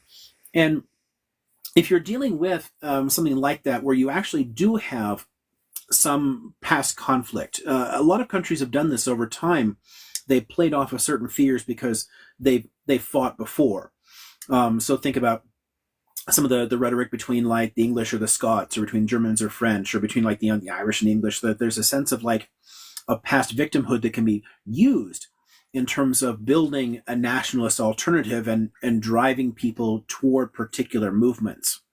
And Zionism very cleverly makes use of that history of victimization, which is very real. And generational trauma is a real thing. A lot of people really inherit these stories. They pick them up just from their context growing up. And it's legitimately terrifying. And it's easy to believe, for people who are more prone to fear, it's easy to believe that something like that could happen again, that another Holocaust is just around the corner. Again, some people are more prone to the more fearful conservative side. Some people are more prone to the less fearful liberal side. That's a personal issue there. But if you take those stories in, it's going to have an impact on anybody. And the degree will vary, but it's going to have an impact on people. And if you can get people to focus on that and not on anything else, it can really change the way you respond to things or react. It's one of the ways that the Holocaust has been used to get a lot of like reflexive or blind support for Israeli policies. It's one thing to say that a state protecting Jews, a Jewish state, should exist in the world because of this past traumas. That's one argument. But to say that we should support every single policy that state ever takes, because if we don't, then a Holocaust will come, that's going off the deep end. That doesn't make sense. And that a lot of the rhetoric kind of pushes people in that direction. There was an interesting question though before, and I don't know if the so-called Albert Einstein is still in the group here, but had asked like, why do I focus on Israel but not on other countries? I'm a historian. I teach European and Middle East history and the history of ideas, and I focus on a lot of fucking countries. If you want to talk about Iran or Germany or Russia, fine, I'm your guy. Let's talk about those. I talk about a lot of really shitty governments around the world. I have a lot to say about Israel specifically because Israel has this pretense of being a liberal democracy and of being a free society that happens to have apartheid laws and gosh, at this point, it's almost not even worth talking about the occupied territories because they were always desired by the state, and it's the longest occupation in world history. There's no military occupation that's gone on this long. Those are territories that have been held. They've just not been formally annexed because it allows for a deeper level of apartheid. You don't have to extend basic rights to the people who live there. But that land isn't going away. It's under their control. No one's going to take it. The West Bank and Gaza are not part of any other country in the world, so they're not occupied territory from another country. They're just territory that Israel controls, that no one else claims, and that it refuses to extend basic civil liberties to. That's a problem we have to really deal with here. It's not really an occupation in that sense. It's just an apartheid prison.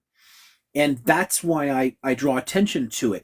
If it had a government like North Korea's or Russia's or something, if it was an overtly corrupt dictatorial regime that really just didn't give a shit about being considered democratic, then I would write it off in the same way. And so, yeah, I'll also talk about it. I'll talk about their abuses, but I wouldn't point to the hypocrisy in it. Israel stands out because it claims to be a state like, other democratic, liberal regimes, and yet it does shit that you only see dictatorships doing. So I think it kind of deserves criticism in that sense. So hopefully that makes some sense. Because I do, in getting back to Kimberly's point there, I do understand that generational trauma. I understand the desire to have a country that looks out for you. I get that. I really do. But there are some really problematic ways in which that's being pursued that we have to deal with. I'd love to jump in if there's a chance with maybe a different angle on the whole conflict. And I'm sort of I have a technical background. My name's Curly, Liam. I'm actually friends with JBS, who speaks very highly of you. So I'm glad to have a chance to chat. When I look at this conflict from sort of the 10,000-foot level, it occurs to me that in the thanks to the British, there are fantastically detailed immigration records, right, in British Mandate Palestine. And so in a period of about 25 years, from 1920 to 1947, about 400,000 Jewish immigrants moved to this tiny country. And, in 1920, the population was around 750,000. So that's over half the population. And to my knowledge, and I'd be curious, you obviously have a much better knowledge around globally about this, but I don't know of any other instance with such a large number of people has moved into a country and not caused a massive disruption, especially people coming with the expressed and kind of publicly stated goal of not of sort of living side by side, but building their own state. And that always blows my mind because when I translate that number to the US, that's something like 170 million people if they were to move to the US in the span of 25 years and say, we're going to establish a new state in the middle of the United States. That blows my mind, and it's always fascinated to me that that's almost never brought up in these discussions, that such a large number came, and it's always sort of expressed as, well, there was friction, and to me it's like, no blip, there was friction. A very large group of people came in and said, we're going to build our, putting aside all sort of this spout of violence and this that happened in 1929 and whatever. To me, that seems like the gist of the issue is when you have such, and so I guess maybe I went on for a bit, but to your knowledge, has there ever been such a large number of people moving into, over half the population moving in such a small span of time? Let's say in the last 200 years. I don't know about 3,000 years ago, but yeah, these population movements and sometimes forcible ones have been a part of our history for a long, long time. The settlement of the U.S. is a good one there because the numbers were quite rapid at different points, and it led obviously to tensions. Tons of the indigenous populations, they shot back. And rightly so. They were terrified. They had a reason to be. People kept coming in and killing them and taking more and more of the land. So, yeah, obviously there was violence. So when it's the kind of thing that occurs to me when people point to things like the the Hebron attack in 29 was mentioned earlier. I mean, yeah, it's sort of like tons of it's like the Apache or the Sioux or tons of different groups here rising up and shooting at settlers. It happens. It's sort of the way it always plays out. The at the time, by the time you get all the way to like 1947, the Jewish population was about a third of the total population in Palestine. It didn't get up to half there, but it did grow very, very rapidly because before the British were there were only 80,000 Jews, and only 25,000 of those were Zionists. So the vast majority of the population, it was overwhelmingly Palestinian, a handful of small minorities, and then this smallish Jewish population. But it grew rapidly in the 20s and 30s. And the scale of migration plus the much sharper sense of economic nationalism that separates the communities, of course it's going to cause tensions. A lot of the earliest fights, a lot of the earliest like riots and waves of violence, think about the Western Wall riots, or like the May Day riots in 22, they're direct consequences of very rapid migration in of people who were not only culturally very different, but also fully and publicly intended to take the land for themselves. So it did cause problems, yeah. If I think more people had come in with a sense of, hey, we want to live here too, and let's create some kind of binational future, I don't think that many Palestinians would have had a real problem with that. And there is a lot of interesting history of cooperation and collaboration between groups of Zionists and Palestinians in those early decades with that attitude. But that doesn't become the dominant trend. It becomes this is mine and not yours, and you will either be a subject people or you'll leave. And that obviously causes a violent counter-reaction. But in asking about, can I think of another historical parallel of significant migration that causes it? The rapidity of migration into the U.S. is one. The rapidity of migration into New Spain, what becomes like Mexico and Central America, is another. There's huge numbers of people pouring in there. You see that later with like the Brazil colony as well. Huge numbers of people pouring in there. The settlement of Europeans into Algeria also proceeded very rapidly at different points, and that created a very unstable dynamic with, again, predictable results. There's a few other places where you see similar settler colonial processes involving large numbers of people moving in, and they always create violent counter reactions. So thanks. I'll look into the Algeria and New Spain examples. I did look up the population density of say British Mandate Palestine versus U.S. And at the time, so in 1920, when the population was around 750,000 or so, the population density was what the U.S. population density is today, almost pretty closely. And so it was actually, I think, in the case of the I guess the Europeans who came to America, I don't think the population density was quite what it was in British Mandate Palestine, where a large number moved in. And there was definitely more land, for sure. Right. And so that seems to me like such an extreme thing.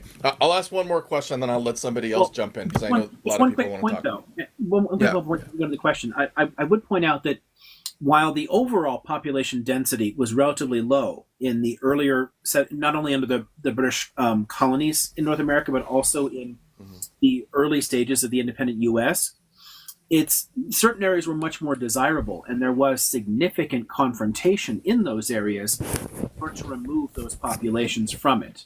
Yeah, there was other land they could have gone to, but oftentimes chose not to, and ended up settling right near where a tribe already existed, because go figure, they're going to choose the places with the most salubrious environment, good sources of fresh water, fewer natural absolutely arable land, all that stuff. Yeah, exactly. Yeah. So it did cause, while there's a lot of other territory around there, I'm not going to count like forests and mountains and marshlands and swamps. There was a lot of places where they came into direct conflict.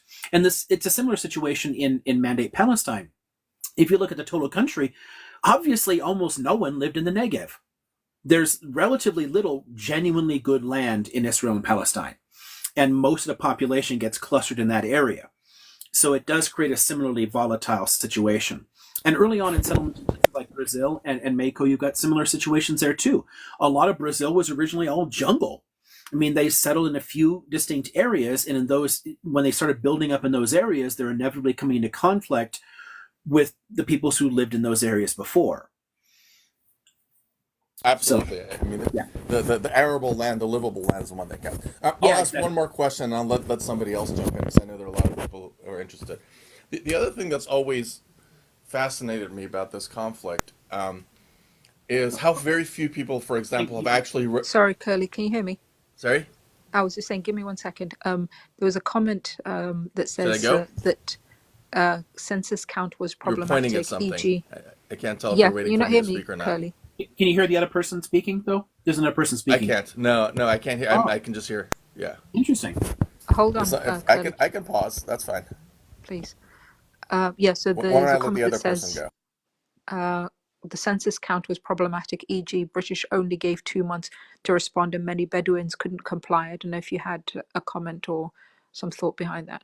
Oh, We're yeah, in but the agreement. Bedouin population was relatively small because they were concentrated in areas where it was difficult to live. But yeah, all colonial censuses are problematic in their own way. But yeah, that's a problem that continues to be an issue with Israel because they often don't count the populations that refuse to be forcibly settled. So Israel still frequently doesn't fully count its own Bedouin population even today in 2023. So it's definitely a problem for the British. But that was never a very large slice of the Palestinian population. And then I think this question actually Should I jump started in by with my next saying, question? I can't hear the other person speak, Sorry, so I don't know why that's the case. Shouldn't people be able to hear the other people speaking? yeah, they should. Curly might Oh, want to drop and then come back up. yeah, I wonder why that. Um, Yeah, I'm not quite sure what's going on yeah, there. better she was point saying at us and say who you want to maybe speak. So yeah. yeah, someone was saying maybe like drop out of the speaking part and then jump back in, and maybe that'll fix it because it seems to be a Okay. bug because you should be able to Yeah. hear her, and I don't know why. Because I do want you guys to be able to hear each other. Can I just check? I mean, Kimberly, Cactus, can you guys hear me? Yes, I can hear Oh, you. perfect. Okay, yeah, so it looks like it's his. So the original question was trying to understand the reasoning behind the right to return and whether or not that was a religious thing or not. Sorry, I know I butchered your question, but I think that was the gist of what they were asking. Were you thinking about me or another Oh person? no, somebody in the comments was asking that Oh, question. okay. Okay, so I'll deal with the question of like a right to return and whether that's religious, and then we can go to Curly's question. Curly, could you hear the other person speaking now? I'm good now. Yeah. Okay, cool. Did you hear her? I did. Go ahead. Sweet. I'll Okay, wait. good. Yeah, so it's just a glitch. Right on. Okay, so the right to return in Israeli law today, if they mean in terms of like the 1952 law, the argument there is again this is supposed to be a state for Jews as an ethno-national group, and the idea is to serve as a kind of last refuge for people that are under threat in different countries and different places, and this fits it into the long history of Jews being persecuted in other countries, all around the world. So I think that in any kind of final status solution, not only should we deal with like a Palestinian right to return, I don't think that the right of return for Jews should be removed either as a sense of basic justice, because even if we create a kind of like common democratic state where everyone's rights are respected, the simple fact is that historical trauma is still there, and there are still outbursts of anti-Semitism. So it kind of makes sense, at least in that way. But it needs to be paired with a right of Palestinian refugees, because we've created a new kind of generational trauma that is just as problematic, and the longer it goes on, the more it'll take on some of those same problematic issues and pain for different people. So I think that the Palestinian right of return should also be, locked in and secure for people there. So I, but it's not really religious in that sense. The religious desire to return was always connected to the idea of like a Messiah coming, not the creation of a secular nationalist movement. They're completely different issues. So I don't think that the religious aspect was ever part of it before. It only is today for a small minority of Israelis, like the religious Zionists, who want to create conditions to encourage the Messiah to come. They have a very distinct ideology that says that their land seizure is sanctifying the land, and that will convince God to send them Messiah because they'll show themselves as worthy or something. It's definitely a minority position held, but it is one held by some very problematic chunks of the settler population. And for them, a right of return is religious because they want more Jews to come and sanctify the land, i.e., take it over and put more Jews on it and get rid of the Palestinians. And the problematic aspect of that is that the West Bank is the biblical heartland. This is the problem with any kind of like attempt at a two-state solution, is that very vocal minority in Israel would never tolerate giving up that land because that's the land they most need to hold for their own belief about a Messiah coming back. But initially, a right of return was not religious at all. There were different issues, and this only starts developing in the 1960s and 70s. So it starts to take a much more problematic turn only there. So hopefully that helped with that question there. And if it did, and I'll let the moderator let me know of that for sure, then we can jump to then Curly's other question. Is that cool with the list? Yeah, I think they were happy because that was the last. They were the last person to send a gift. So okay. just one last thing. Oh, you've got your water. Thanks for watching. I can't listen and read at the same time. So no, sorry, I'm catching them for you, so don't worry about those. Yeah, I'll just pick up the questions. Yeah, no, there was one prompt to say, do you want to take a water break? But looks like you've got it. So off you go, Curly. May I ask a question?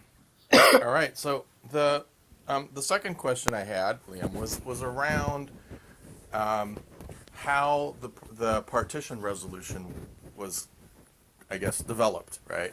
Okay. And I've always been sort of fascinated by this around this conflict because my understanding is that the British kind of just threw the ball to the UN and said, "You deal with it." They even abstained from even voting on the final resolution. And I also understand that all the Arab nations and pretty much everybody in the neighborhood, like Greece, voted against it. And that they all wanted a one-state solution.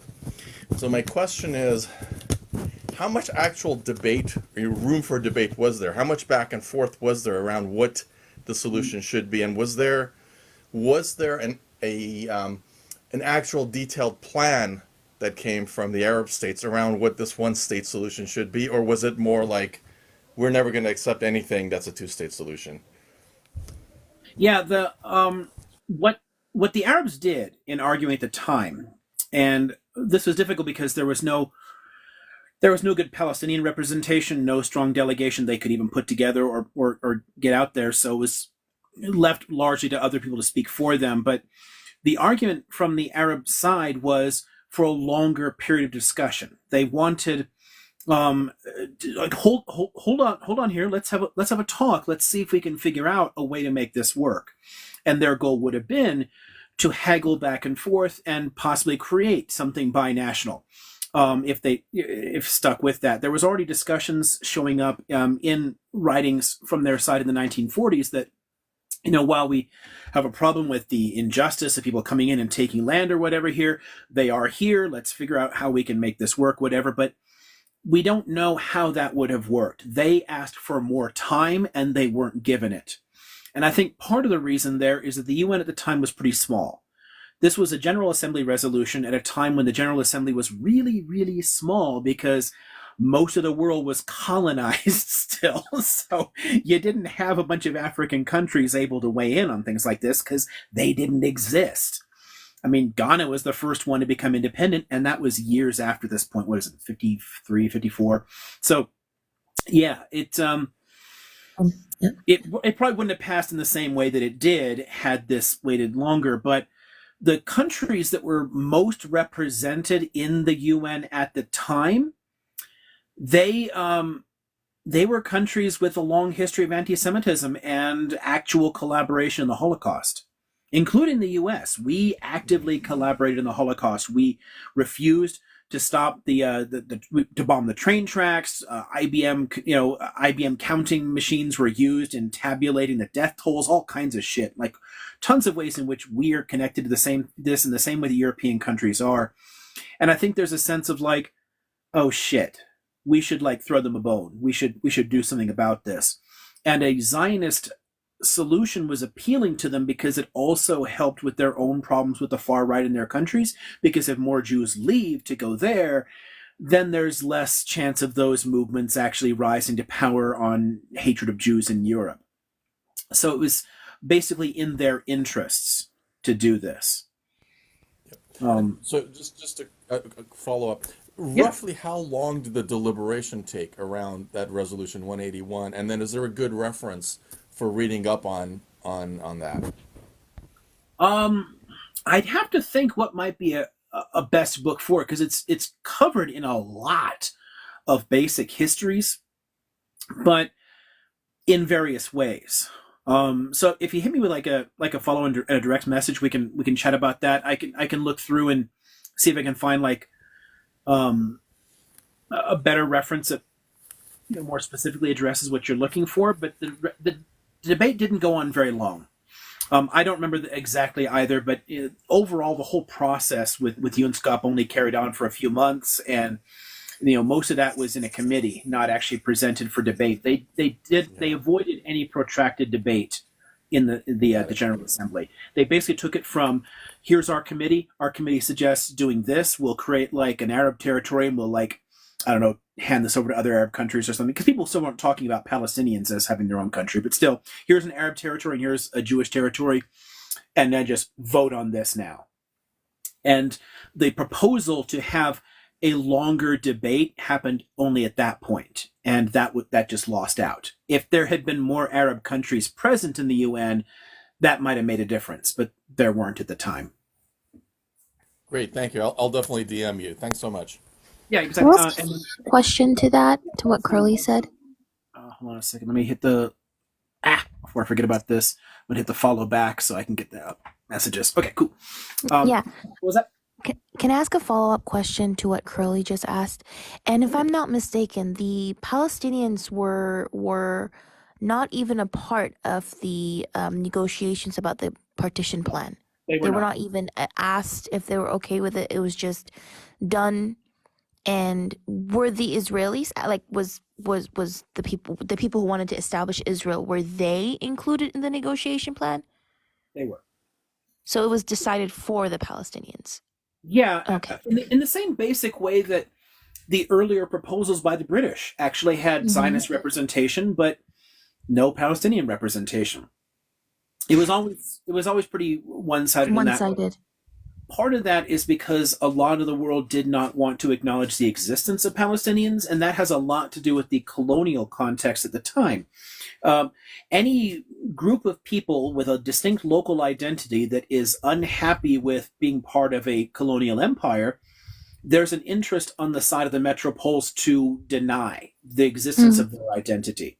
So in the same way that tons and tons of anti-colonial nationalisms were denied, the Palestinians were denied a distinct peoplehood. They were just they speak Arabic, so they're just generic Arabs. And it took a long time for the rest of the world to kind of figure out, you know what? People do kind of know where they're from, and they do have a local identity. Maybe they're Palestinians. But, And fun fact, Palestine is actually mentioned by Shakespeare in Othello.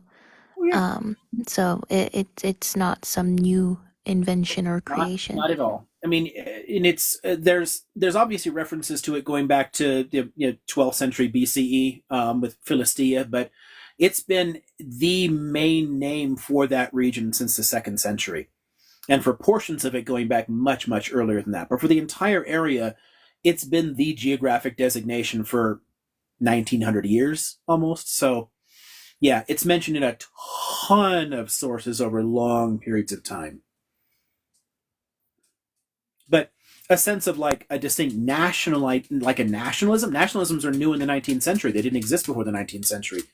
So of course there wasn't a Palestinian nationalism in the 18th century because there wasn't a nationalism in anywhere in Europe in the 18th century. Well, maybe France, but yeah, nationalisms are a new thing. But local identities have always existed, and people know where they're from. Well, are you saying the idea of nationalism didn't exist prior to the 18th century? Yeah, Like thinking that your something. country is the best and Well, no, okay. So there's a quick point there. Countries have nothing to do with nationalism at all. It's yeah. a common misconception because we tend to conflate country and state and nation in a lot Mm-hmm. of languages. And nations have nothing to do with countries at all. A nationalist is not a patriot. They don't support Yeah. countries at all. Nationalists support their nation, and a nation is a group of people. Nationalism is a relatively recent idea that says that people who have a distinct cultural identity, people of a particular nation, should have a country that represents their interests and not anyone else's. Which is why nationalisms are always inherently based on exclusion. They're generally Mm. racist in some ways. But patriotism is a much older concept. Supporting your country, loving your country. Yeah. The Romans had patriotism, but the Romans weren't nationalists. Okay. So they're just different. They're just different ideas. Nations have always existed. Different local cultural identities have always existed. But the idea of a country, a state that only represents the interests of your ethnic group, that's a very modern idea.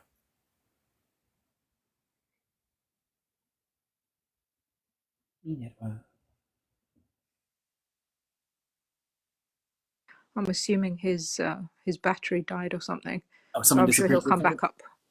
Someone says how modern. I saw that. It's debated between historians of nationalism, and I I fall into that camp. I have a lot on this topic.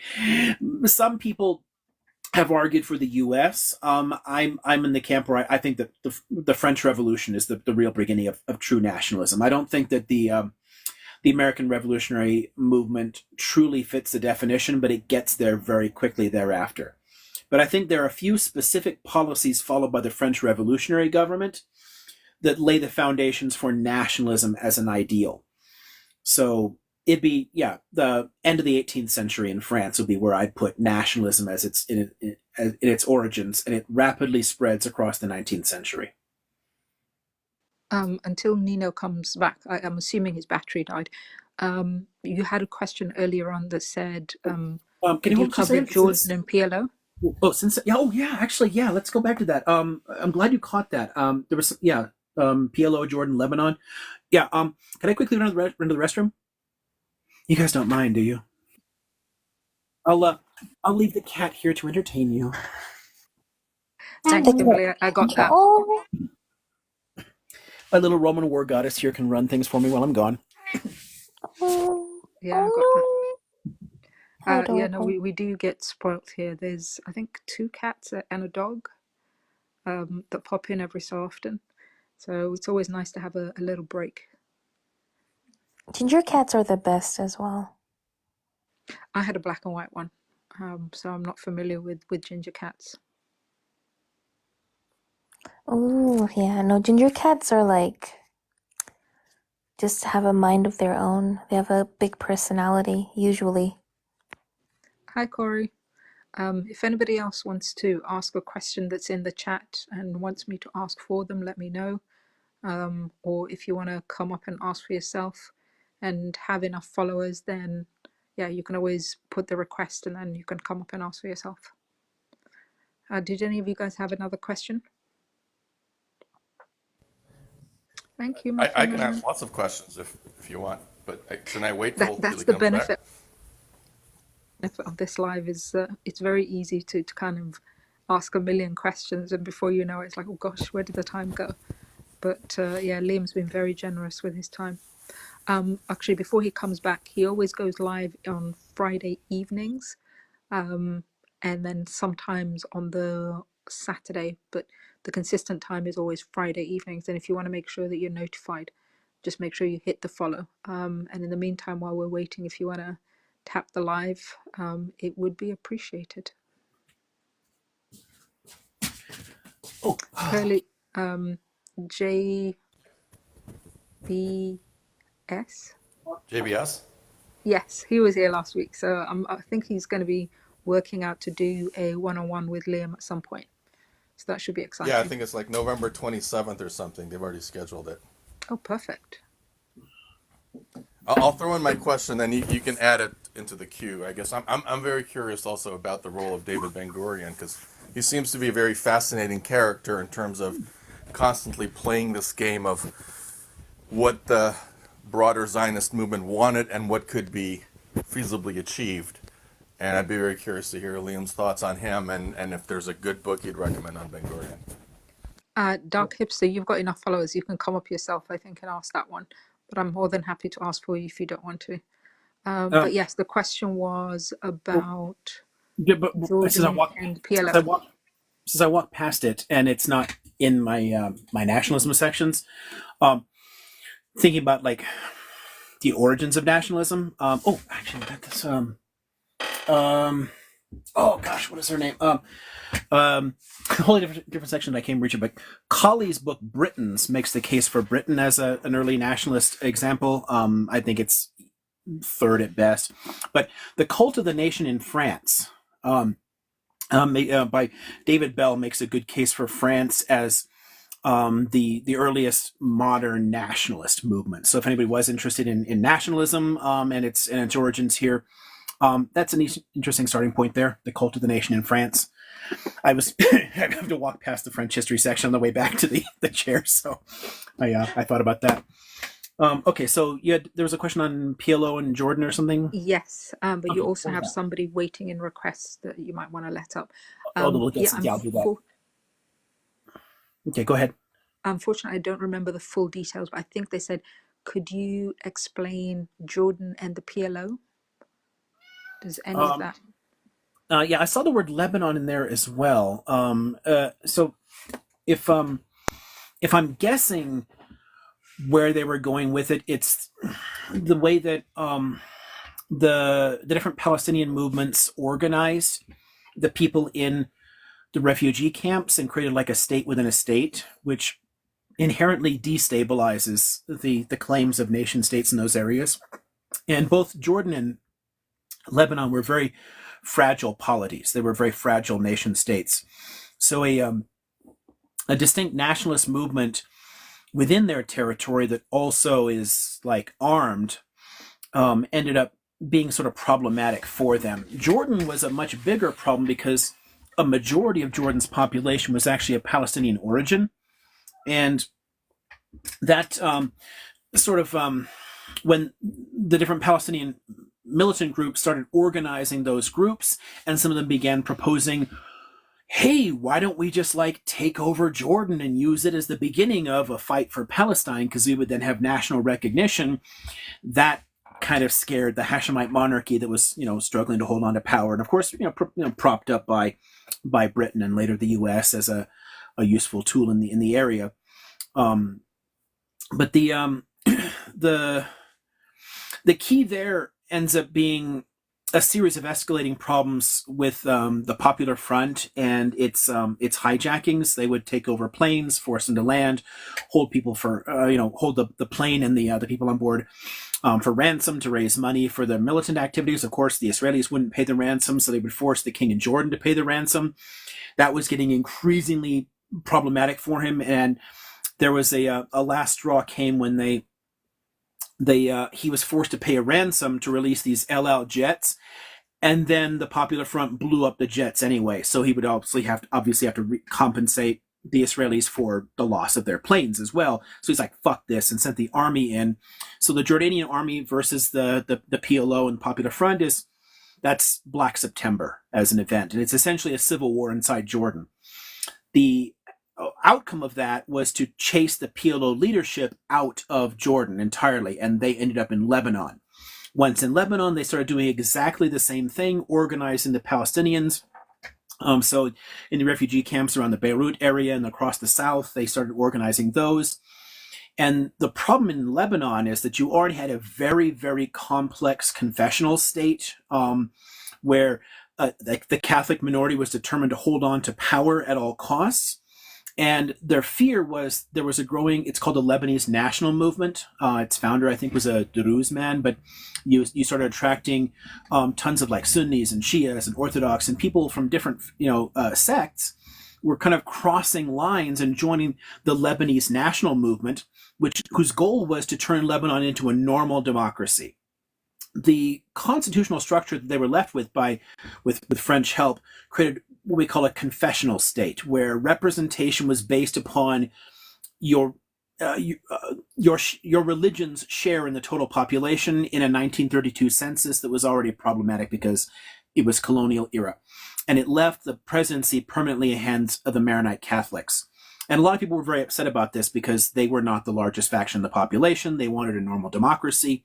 So they were increasingly looking past the artificial national identities that France had created under the Mandate period and saying, why don't we just become all Lebanese, join the Lebanese national movement, and campaign to change the constitution, have a normal democracy? This terrified the Maronites. And the Maronites turned on the PLO because the PLO had experience with fighting. They had trained militants. They could actually have taught other Lebanese how to protect themselves against Maronite domination. So the first significant blow in the Lebanese civil war is a Maronite militia attacking some Palestinian civilians and fighting with them to try and get them to stay out of the fight so that they could then turn on everybody else and impose their will by force. So the Palestinians, just by existing, destabilized other countries around them, not because they were intentionally trying to fuck those countries up, but simply because they're there and they're trying to organize themselves to fight, for their own homeland, but their presence constantly caused problems. And this is true in Jordan and Lebanon, in other places as well. Their existence, if any militants were ever to cross over the border and attack Israel, which did happen a lot, then the Israelis would strike at those countries. And obviously those countries would have to deal with the damage from that strike. So that created a lot of antipathy in those countries toward Palestinians. So there's a lot of factors there. But I don't know if that got to the core of the original question. If not, I hope that they can pop in with another question there. Oh, why was it important for Maronites to establish control? Part of that was they were becoming more and more Europeanized from the 19th century on. There were French missions in the late Ottoman period where they went in and started educating people and whatnot. And they were increasingly thinking themselves as distinct from other peoples in the Arab world. Naming their kids Pierre and Michel and, speaking French and shit. And because nationalism as an idea is European was being exported. So people were increasingly picking it up. So they started thinking themselves as a distinct identity. And this really, really accelerates under the mandates after World War I, because France's divide and rule tactics in Greater Syria region, in the north of Greater Syria that they took control of, told people that the core of their national identity was their sectarian identity. Please be Maronite first, or Druze first, or Alawite first, or whatever, Sunni first, and then Syrian or Lebanese. So it got to be a real problem there because people were thinking of themselves as Maronite before anything else. And they wanted a country where they were in control. And that suited France's interests because a Catholic country in the Middle East that was allied to them would help them to control portions of the Eastern Mediterranean, and it would affect their competition with Britain. Because, the two of them were strategic competitors in the Eastern Mediterranean. So it served a lot of people's interests. Hey, it's But Dr. O'Mara. yeah, I just so want to hopefully say, that helped with the Maronite question. first of all, thank you for spreading the truth. I just wanted to say that up front, and thank you for having me on your panel. So my mom was born and raised in Lebanon, and everything you just said with the Maronites, 110% correct. So it's a little interesting. My mom, on paper, was a Sunni Muslim. That's what my grandfather was on paper. He was raised that way. He kind of left the religion as he got older. That's a separate story. My great-grandparents, though, were very devout, prayed 5 times a day, never ate pork, celebrated Ramadan, the whole 9 yards. My grandmother was Orthodox. So not Maronite per se. She wasn't really down with the Pope and stuff like that, but she had all the same beliefs. So my mom was actually raised on the west side of the Green Line in the quote unquote Muslim part of Lebanon, but she went to school on the east side. And so It was kind of an because that's my grandmother was primarily the one who raised my mom. So anyway, when it comes to the Maronites, you're exactly correct because, for example, like with Pierre Gemayel, he created the Kataib Party and he weaponized the Kataib Party even as Lebanon was trying to be secular, which is what Fuad Shihab, Charles Alou, and Dalila Sarkis all wanted for Lebanon. Right. As they were trying to do that, the Kataib Party wanted Charles Alou's government to turn its guns on the Palestinians in Lebanon. And Charles Alou was like, no, I'm not going to do that. The Palestinians, if they want to stay here, they can stay here. And when Suleiman Fanjia came into office, he allowed the Kataib Party to start threatening Palestinians, particularly after Yom Kippur in '73. Support for Palestinians reached a fever pitch in Lebanon. And another thing people don't know about is the Kataib Party was actually modeled after the mustache man in Germany's party, because Pierre Gemayel in 1936 was at the Berlin Olympics. He was the president of Lebanon's Football Association, and he admired the mustache man in Germany and wanted to model the Kataib Party after that. So when the Israeli government, yeah, no, I don't want your live to get banned. No, Yeah, that's right. All the euphemisms you have to use to avoid like the filters yeah. are hilarious. I'm still learning them. This is my third week on TikTok, so. Oh, but yeah. So then the Kataib Party was modeled after that, which is automatically a bad start, and they started to receive extensive support from the government of Israel. And Bashir Gemayel specifically, Pierre Gemayel's son, was on the CIA's payroll because Ariel Sharon made sure of that. So they were the ones that were going on threatening Palestinians. So of course the Palestinians are gonna open fire on Pierre Gemayel. And then when the Maronite Christian militias, when the Kataib Party retaliated, that's what kicked off Lebanon's civil war, April 13th of 1975. Yeah, And so the bus shooting. Yeah. yeah, exactly. That's what started it. And then, of course, the Palestinians are going to, retaliate. And then the Maronite Christians went in there. There was the siege of Al-Zartar. There was the Karantina massacre. I mean, and then Suleiman Fanjia had the bright idea of inviting Hafez al-Assad, who was a friend of his, into Lebanon. And that's what caused actually a split between Bashir Yeah, that Gemayel was and Fanjia. brilliant. Yeah. It took how long? They didn't leave until 2005, and they're still interfering. Yeah, oh, absolutely. And I criticize them too because they were there to unalive Palestinians. That's what they've done for the most Yeah. part. And then, yeah, anyway, and the Palestinians, it's another thing too, and people act like the Palestinians were the problem with Lebanon. It's like, no, they weren't. They managed to pit the Amal militia, which is backed by Assad, against Hezbollah, which is backed by Iran, still is. They got the two to fight each other. That's what wound up the last 5 years of Lebanon's civil war. That if they had succeeded, there would be absolutely no remnants of secularism in Lebanon. Lebanon would have just become Greater Syria. So this idea, this myth that somehow the Palestinians are the problem in Lebanon. It's like they weren't. It was radical Zionism, and it was the Assad government of Syria. That's what destroyed Lebanon's It secular was their character. presence. Yeah, their Yeah, proximate cause, but they didn't cause it. But them being there was a threat to right, minority rule in Lebanon. right. It took away the possibility of moving toward a democratic system. So yeah, and 100%. once the Maronites managed to they fought the PLO to a standstill. The PLO said like, hey, okay, we'll be neutral on this. We'll step back, and then they step back for a little bit, and then the Maronites turned their guns on everybody else and started attacking it, and it just turned into a giant clusterfuck. And then Assad comes in '76, the Israelis in '78, and it just gets worse and worse and worse. Right. So Well, do you so know? to Oh, Iskandar. sorry. Oh, Yes. sorry. Iskandar No, it's okay. was Kim, speak.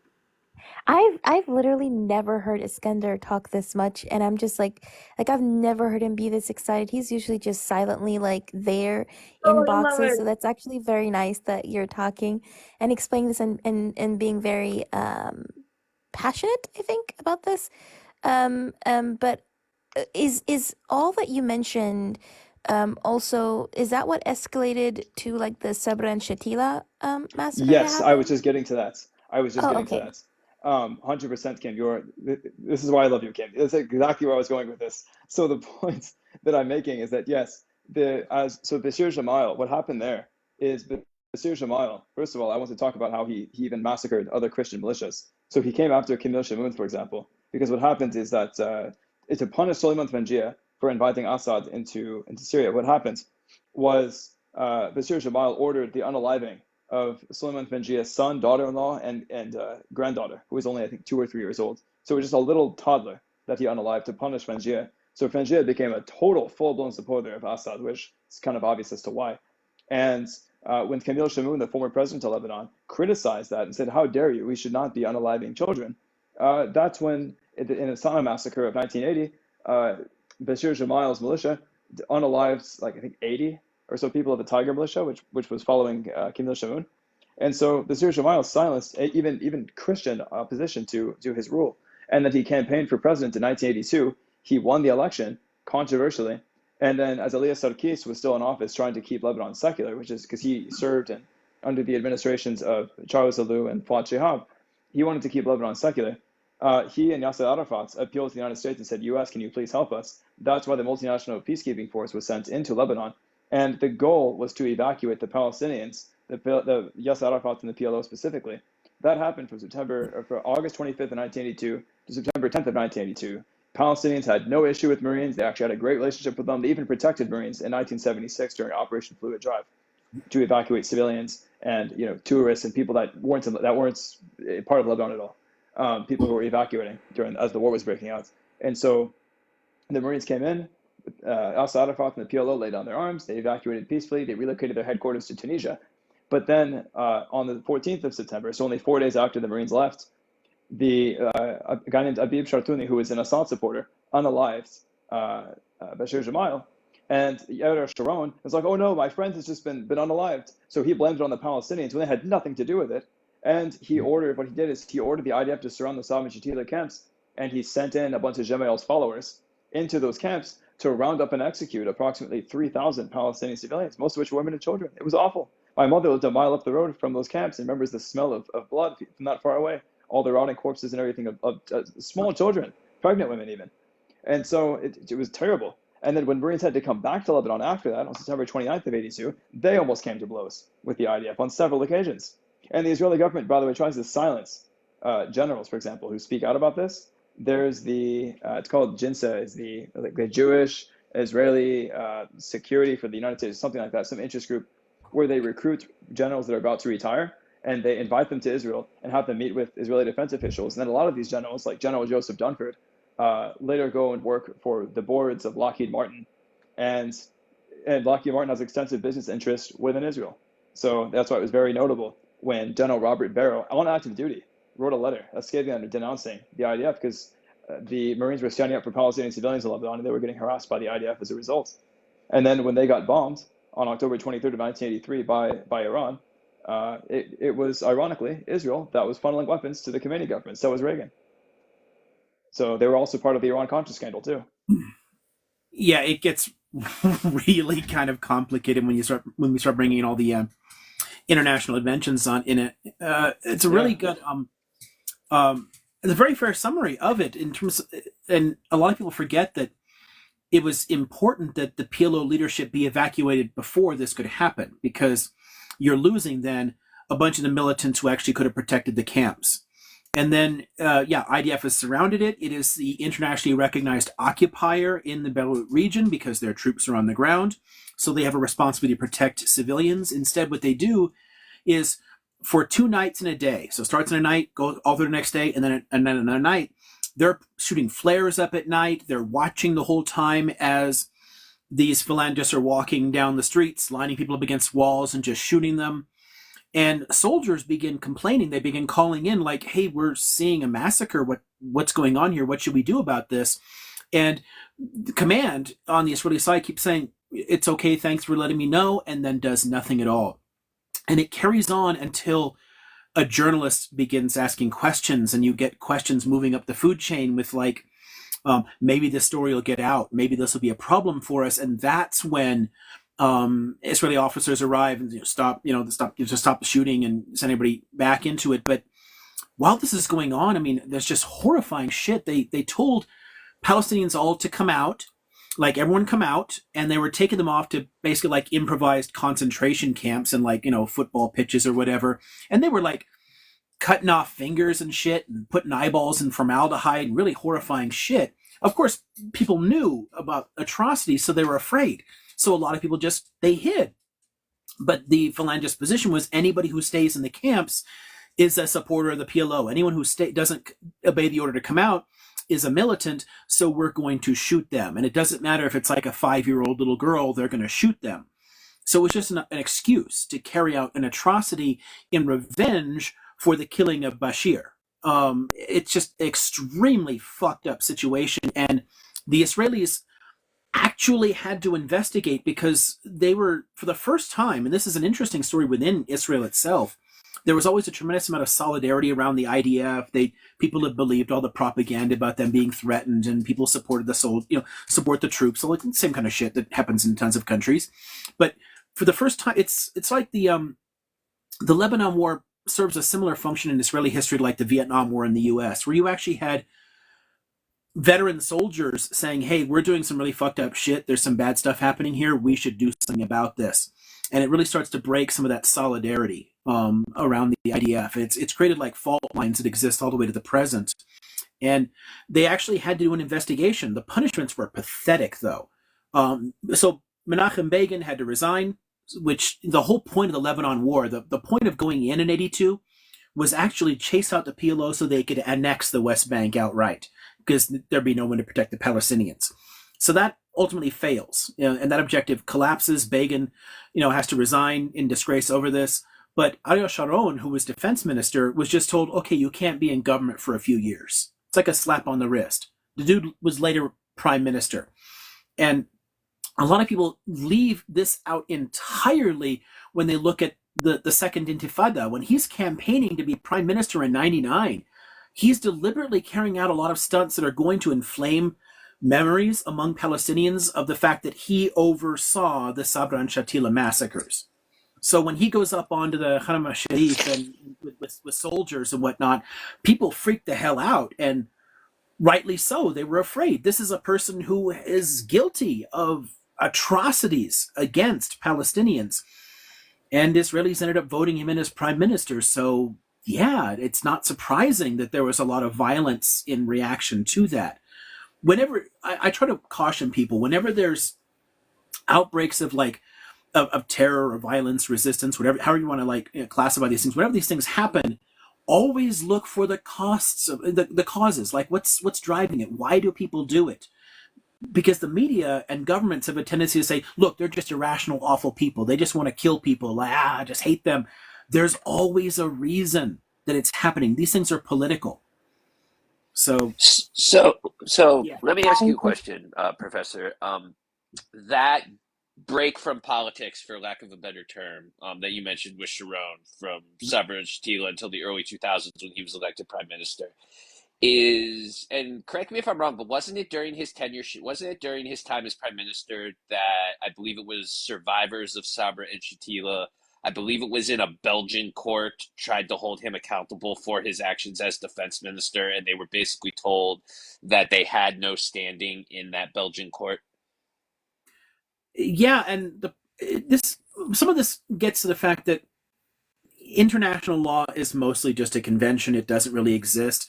There are some countries that try to say that events that take place in other countries can be prosecuted in their courts. The Belgians and the Dutch both have things like that.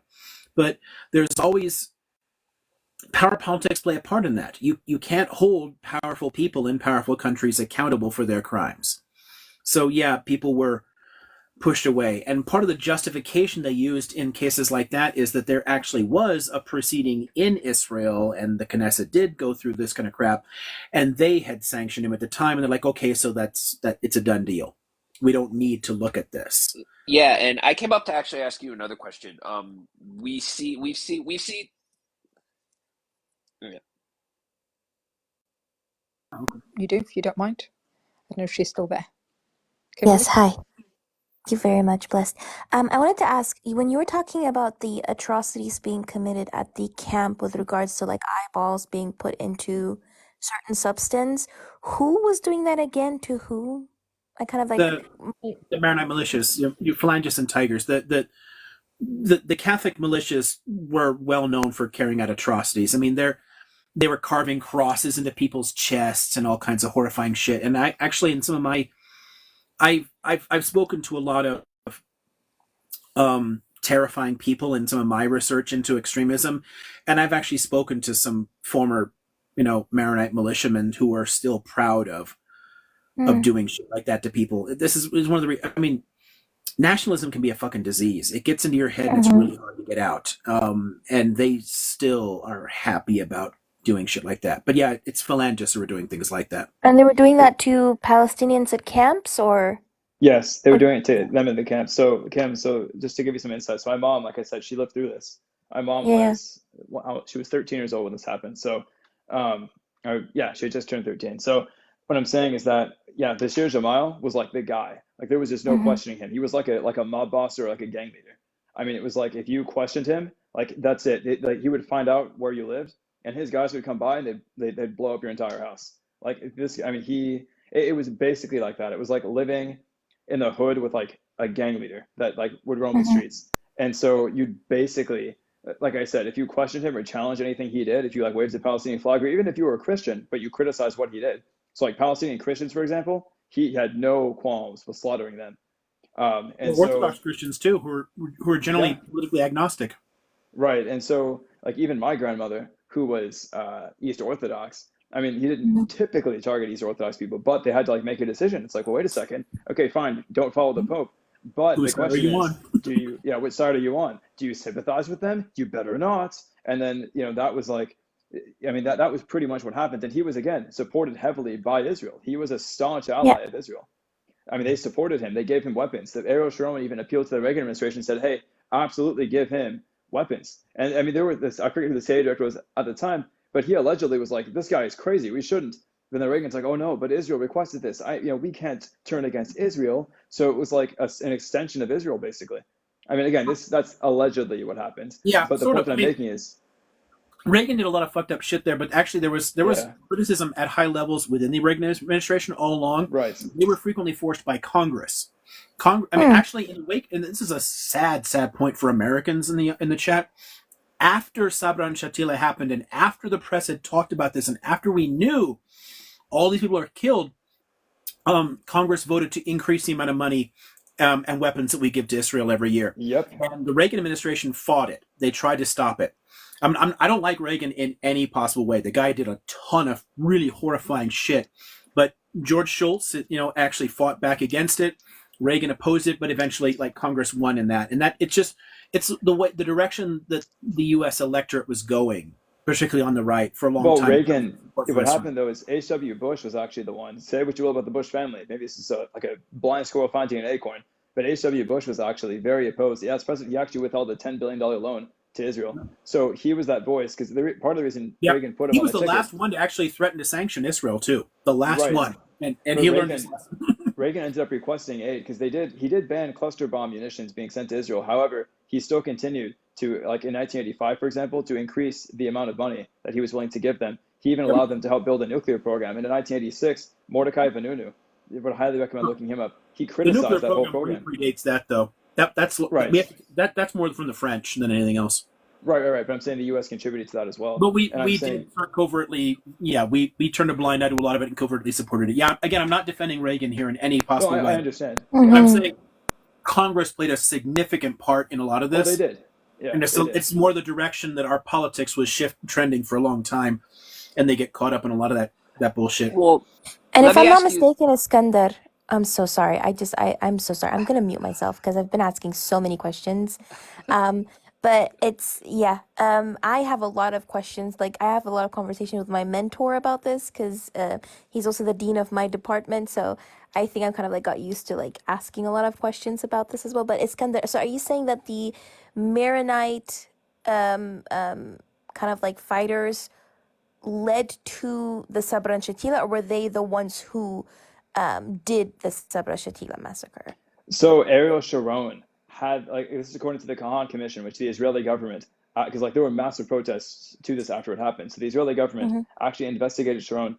So according to that report, Ariel Sharon bore personal responsibility. He had the idea to go into those camps, and he made very sure that he tried to make it seem like it was just the Lebanese army that planned it because he wanted to be able to absolve himself. So what happens is he recruited the Jamal followers because Jamal followers were angry that their leader was unalived. Sharon was angry about that as well because he and Jamal were buddy buddy. So Mm-hmm. he had the idea. He said, "Hey, Jamal followers, how, like, in other words, the Kate Eat party, all right?" So specifically, it was fighters from that militia who he recruited, and he said, "Hey guys, go into those camps. I will make sure that nobody can get in and stop you. So I'll order the items around the camps. You guys go in there and just guns away, bombs away." Yeah, I mean, they weren't using bombs to my understanding, but they were, for example, they were flares like Dr. Amira mentioned, so that they could see, like, especially at night as they were unaliving children, as children are like running around screaming, like, like when somebody comes in there with guns and is shooting the place up. of course kids are going to run. And so the idea is that when they were trying to hide, the IDF would fire flares up into the air to illuminate the quote unquote battlefield, if you want to call it that, so that the Maronites could see where the children were hiding as they were gunning them down. Wow. And Yeah, the so, exact planning process for it is still yeah, it's up argued for over. debate, But right? there's, I think that the easiest way to look at it is that the Phalangists and the Israeli Defense Ministry worked hand in hand in this. That they both had an interest in attacking the Palestinians and harming them, and so there's no way to like leave them out of this. So we can't blame the Maronites are the ones who pulled the trigger. They did the Right. actual shooting, but the Israelis lit the skies up for them, and they again had the international obligation to protect civilians as an occupier in the West Beirut area. But Exactly. so they are ultimately responsible, and there's a lot of discussion of this in Israel, and a lot of because of that responsibility. So it's a mix of the two. And I'm guessing the reason as to why the Israeli government wanted them gone Oh, is somebody said because they didn't want them. sorry, phalangist, not different phalangist. Somebody asked about Spain. Completely different. The word has a similar etymology, but completely different Mm. movement. Okay, go So on. I'm guessing that the Israeli government wanted them gone because they probably didn't want them organizing and then ultimately establishing a Palestinian state. Is Well, that why they were the going after PLO had already been Palestinians phased regardless out. where they went? The leadership and militants were already out of the area. The goal for on the Israeli side was to so demoralize and terrify the Palestinians who were living in the diaspora in the area, because that's where the militants were always recruited from. When people were joining up to fight with the Popular Front and Fatah, whatever, they weren't coming from Palestine itself. They're people who were living in refugee camps in like Jordan, Syria, whatever. They're people who are out of their homes and want to go back. And the idea here was to make sure that they know there's no coming back and you will suffer, because the goal of the Likud government at that time was to formally annex the West Bank, and they wanted to make sure that Palestinians understood that they had to have no political hope at all. So it's essentially a terror attack against the civilian Palestinian population there, to make sure that they don't form more militant groups later. Yeah, we've gotten rid of the leadership of the PLO now. They're out of here now, but obviously there's still 300,000 Palestinians there, and they could create new movements to fight back. So the goal here was the proxy government in Lebanon that was being built up at the time. The move there was to make sure that the Palestinians knew they could not organize to fight back against the Israelis. So basically, So it's like Israelis. I'm so okay. You know what? I'm done. no, you're good. You're good. You're So, good.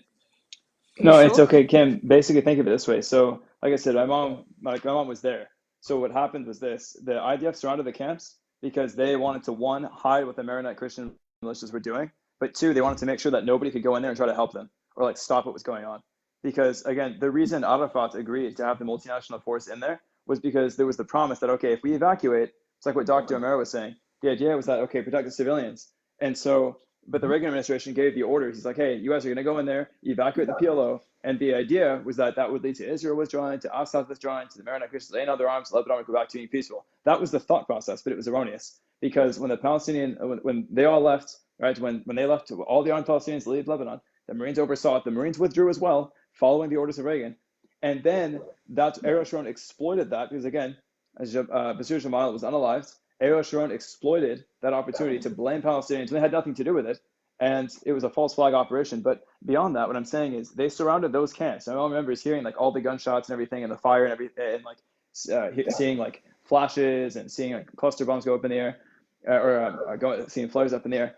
And the idea is that like you couldn't get anywhere near those camps. Like while the phalangists were going to town, again, they were like two peas in a pod with Israel. They were basically an extension of Israel in Lebanon because Israel wanted to control Lebanon because they saw more and more Palestinians taking refuge. Lebanon's government, ever since the Nakba, took in Palestinians because Lebanon's government felt bad for them and said, "Hey, Palestinians, we get that you're getting kicked out of your homeland. You can come here. You can live with us, basically."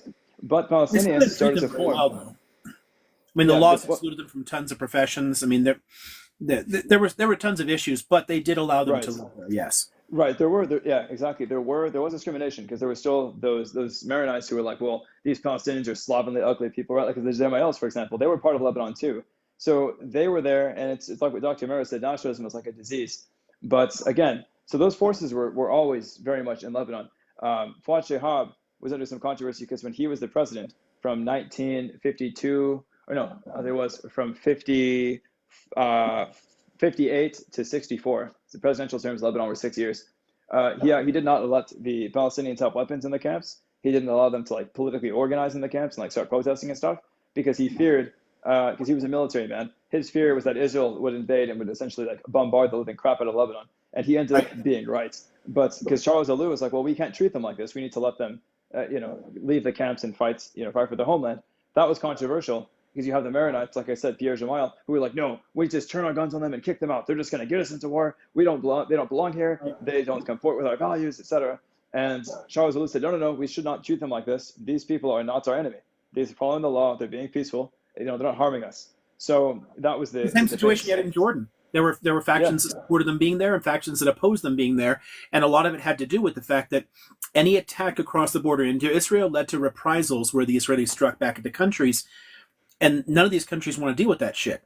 So right. yeah, Because they the couldn't. Lebanese government's like, hey, I don't want the Israeli army here, and they will come. But Right. yeah, That's what there happened in were people who Tunisia did too. support it too. So it's always an Yeah. internal fight. Yeah, Right. And so that's what happened in Tunisia as well. Operation Wooden Leg. Yep. yeah, so I want to go back real quick, Professor, and touch on Dimona. Why is it that Israel That's still not to on what? Dimona, Oh, the nuclear power yeah. plant? Yep. Why is it still to this day, even after Mordecai Vanunu came out and exposed Israel's nuclear weapons program, that they deny having it? I mean, they like to say that they are surrounded by countries that want the state of Israel to no longer exist. So wouldn't you want to make it public that you have these weapons since they are the ultimate deterrent? Those governments already knew, and they made sure of that through back channels. So it was well known. There's a kind of strategic ambiguity here because of the international issue. It's similar to the problem when India and Pakistan both went nuclear. That triggered significant international problems, and it could have caused like all kinds of sanctions, everything else. Ultimately, the U.S. ends up endorsing their nuclear programs and allows them to get away with it. But technically, there are a ton of treaties preventing the proliferation of nuclear weapons, and Israel would be in violation of those things and potentially open to sanctions as a consequence. And that could trigger a big international fight. The U.S. would have to like veto sanction requests, everything else. No one wants to deal with that shit. So it's kind of like a wink, wink, nudge, nudge. We all know you're nuclear. Just don't say it, and then we don't have to criticize you for it. Okay, that makes sense. Thank you. Yeah, it's a very complex issue. Tons of things in international politics all involve these like backroom deals where you just pretend things aren't the way they are, but everyone knows that they are the way they are. Everyone's known the Israelis have. I mean, that nuclear program was started under Ben Gurion. It's very old. The goal there was like as soon as they got the French to start selling them stuff, when France was like, hey, we can't, directly support you in like your goals and to take the West Bank and everything else here, but we can give you tons of weapons and maybe if you want a nuclear reactor, maybe we'll and they deliberately gave them a heavy water reactor, the kind that you could use to produce plutonium. They didn't have to do that. They gave them exactly the type of technology they would need so that their own scientists could weaponize that shit. That was planned, and France went nuclear on its own too. That was a much earlier problem there. I mean, the U.S. gave Britain nuclear technology, but France did it for themselves, and they shared that shit with Israel. Okay, and one last quick question, and then I will let those that haven't spoken yet speak. I just recently finished reading on Palestine by Chomsky and Ilan Pappé, and the one thing that they mention is that in ending apartheid in South Africa, and this doesn't get talked a lot about in Western countries, was the Cuban involvement in destabilizing the apartheid regime in South Africa through fighting various wars in other African countries. When it comes Angola. to the Israeli-Palestinian conflict, who do you think could play that Cuba role? Oh shit. Um, Honestly, no one would be willing to. It's it's a much more complicated problem in that sense because while there were countries who did support the apartheid government in South Africa, including actually Israel and the U.S., they both maintain good relations with South Africa, but um, it's not. It doesn't have the same level of diplomatic support in big players, and I don't think anyone would be willing to step in the same way. It would have to be a country like Cuba that would feel it didn't have anything to lose. But since the collapse of the Soviet bloc, Cuba has lost all of its taste for adventurism. It doesn't have the money to do this stuff anymore. So there's really nobody that could do that. You're not going to see like Venezuela get involved in shit like that. No one's going to try and do that. Um, I don't see any real potential for something like that anymore. But it's an interesting thought, you know, given that um, there was a lot of geopolitics for a long time that helped to undermine the situation in South Africa.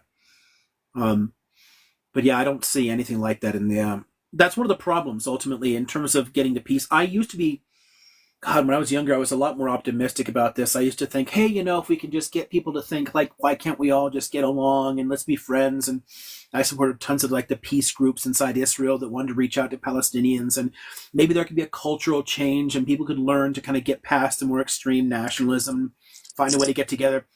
I no longer have that kind of optimism.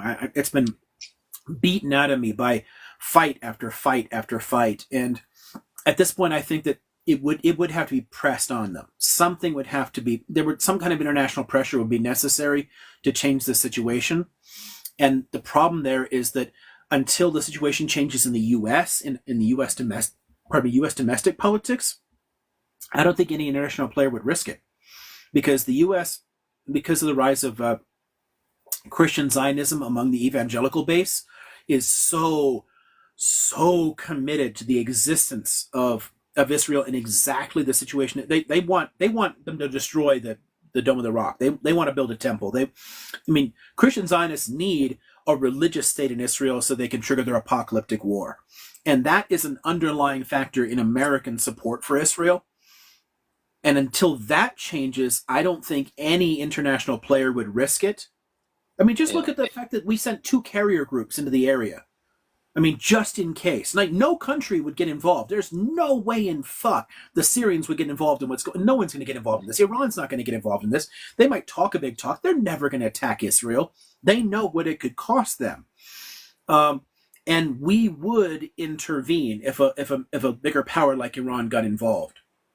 And I think that until that changes, no one can play a role similar to Cuba's in your example. Yeah, and would you say ideologically speaking that because you mentioned Christian Zionists wanting to um, destroy Al-Aqsa and things like that, would you say that they ideologically align with with the Conist sect of Judaism? Yeah, especially if you're thinking in the modern form where the Kahanists have basically blended in with religious Zionism, because originally they're very different trends. The Kahanists is much more of a secular hard right nationalism that thinks that another Holocaust is inevitable and all Jews have to go there and take hold of land and all that kind of crap. But it blends in with the apocalyptic trends in religious Zionism. And there are literally people the Israeli government has acted, to its credit, and I don't give them credit for a lot of things, but there's some things you really got to. The Israeli government has actually foiled a number of plots to destroy Al-Aqsa and the Dome of the Rock. Stopping their own militants from going in there and blowing that shit up because they know what that could trigger. The settlers and the religious Zionists and the Kahanists, like they sort of like blended together into this giant clusterfuck of a problem for Israel and for the entire region. It's one of the ways that nationalism can really get massively out of control. There are settlers in the West Bank that literally shoot at IDF soldiers if they come too close. They're not patriots, they're Jewish nationalists. And their goal is to destroy that shit, to rebuild the temple, restore sacrifice, bring the Messiah, all this other stuff that has nothing to do with the secular interests of the state. And that's the stuff that a lot of U.S. evangelical movements want to support. They want that, and not because they like Jews, because in this war that they foresee happening, this apocalypse, it'll kill most Jews. But that's kind of what I mean, and it's sad how recent this is too. The trends and interpretation really only go back to the 19th century. This is not long-term Christian philosophy, but it's been deeply rooted here because its origins are in the U.S. and it's become a significant part of an evangelical right-wing vision to support the creation of the state there that will become increasingly halakhic, religious. It'll build a temple, and if it builds a temple, that, because it involves destroying major Muslim holy sites. I mean, hell, that shrine to Abraham, the Dome of the Rock, is the finest surviving example of Umayyad architecture. It's fucking old. It goes back to a really early period in Islamic history. If that is destroyed, that's going to piss off enough people to maybe spark a big war. And that's what people here want. They want a big war because that could be their apocalypse. So it's so fucked up. But yes, you're right. That yes to the Kahanis, but I want to complicate it because it's not just them. It's also the religious Zionist movement that comes out of Merkaz Harav, and increasingly it's blending in elements of the a more radicalized Haredi culture in some of the settlements in the West Bank. So some of the settler population as a whole are being gradually scooped up into this larger movement.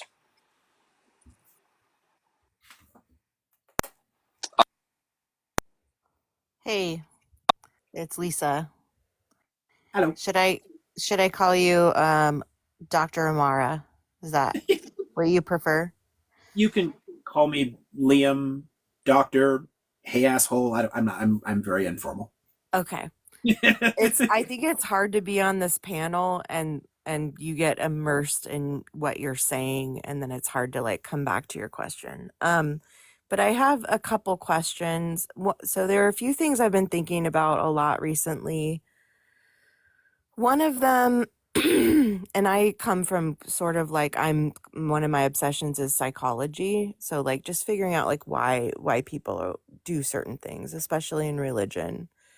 Yep. So one thing that I think about a lot lately is, there are all these predictions in different religious writings.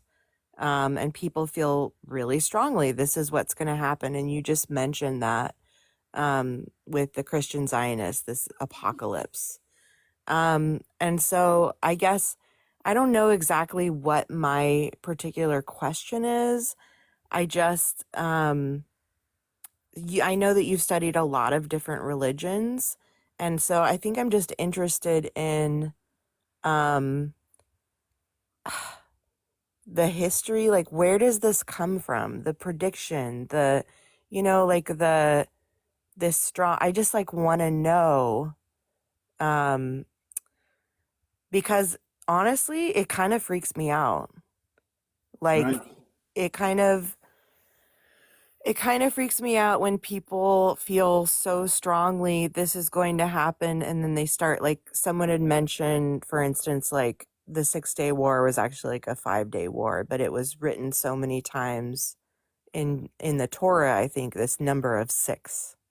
And so they said, oh, it was a 6-day war. And it just, Yeah. it just, what do you think about that? It's hard because in some ways it's a little open-ended, and honestly the more open-ended a question is, the harder it is for my little autistic brain to know where to start. Right, I know. I'm sorry. But there's a couple of things that occur to me right away, and I share your interest in how religions become evil. I mean, there's 2 shelves on the other side of the room here on religious fundamentalist movements, and it's very problematic. I mean, originally the term fundamentalism only referred to a strand in 19th century American Christianity, but we've kind of generalized the term to look at different types of radical religious revival movements that go back to early sources and then try to apply them to different circumstances. There's certain characteristics you look for in them.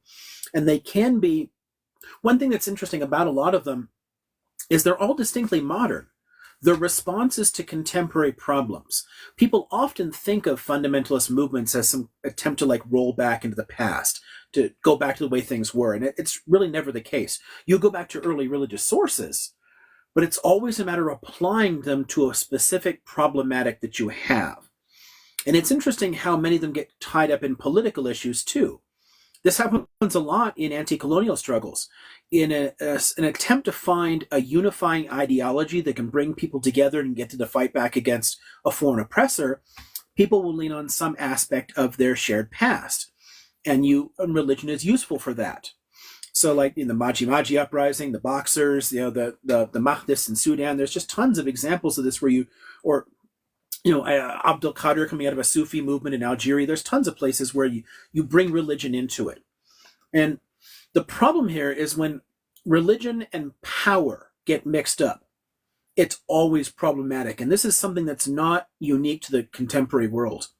I can make it, if you can indulge me for a second, I can make an interesting connection here because I have like 1 foot in the modern world, 1 foot in antiquity in terms of my own research in a lot of areas. So I often make interesting connections within the past. There's an interesting trend in the late classical period of states becoming more explicitly religious. So the Sassanid Persian Empire starts officially imposing a kind of orthodoxy, attacking divergent trends in Zoroastrianism, persecuting Buddhists and Christians, and then you have an officially Christian Roman Empire turning on Jews and pagans and persecuting people. And then what they do is they start using their religion in wars. When the last great war between the Romans and the Persians plays out, they're actually recruiting people to fight because we got to go kill those pagan fire worshippers there. Ooh, they don't like Jesus. And it becomes a religious conflict for them. And the problem here is, just like in the modern world, it's not religion itself. It's a particular type of religion that blends in with political power. And that opens it up to certain abuses. So whenever you have political players using religion, whether it's a resistance movement, a major state, it honestly doesn't matter. It brings in the potential for a great deal of abuse and violence. So that's one thing I'll point out in terms of like the whole where does religion become evil kind of like line there. But you asked a question about predictions. And where I'd put that is a little different, because that's actually not true for all or even most religions. It's only a handful of them. And the problem there is, I don't know about problem. Okay, so where it comes from in places like Christianity or Judaism or Islam is actually ultimately Zoroastrianism. And it comes out of the sense of like a linear time, a kind of historicism. There's a definitive beginning to the universe, there's an end to the universe, and then all along the way, there's these fights between good and evil, and it's going to play out in certain ways, and it eventually result in a particular type of ending. That's something that we first see among the Zoroastrians, and it's one of the things that actually influences Judaism during the time in the aftermath of the Babylonian captivity, and then influences Christianity, and ultimately Islam kind of gets its second hand largely from Christianity and Judaism. But the sense of movement in a particular direction, that it has to go in a certain way, that there's an almost predestined fight at the end, that opens up the possibility of predictions, because maybe I can see into God's plan for the future. Most religions don't have something like that because it's not planned out. It doesn't have a particular direction to history. So you won't see anything like that in, Chinese religion and philosophy, or South Asian or Mesoamerican or something. That they have very different understandings of how the universe works, a very different cosmology. But the linear time aspect gives you the ability to possibly see into the future of God's plan for where we are. And if you can come up with something and convince people that you are right, that you have this, I know what's going to happen, then, hey, next thing you know, you got followers and you can change the way people think. So that opens up a whole different level of abuse. Yeah. So Thank If you I for may, I talking just want to about say I that. really appreciate your education on here. I really enjoyed listening to you. I'm really happy Iskander came over and got to have a conversation with you. We were just on a live, and several questions were raised that are a common theme in all of the debates that I see everybody on the panel go into.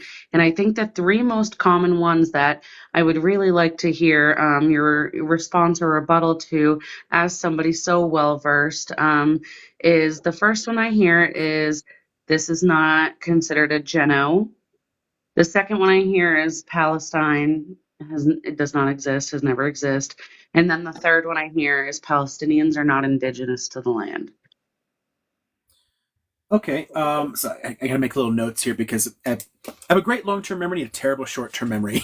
You're okay. If you forget, I'll keep those three little talking points on hand. Yeah, because my notes are like a really scribbly shorthand, so Yeah, you're hopefully that will be enough to remind me, but no guarantees.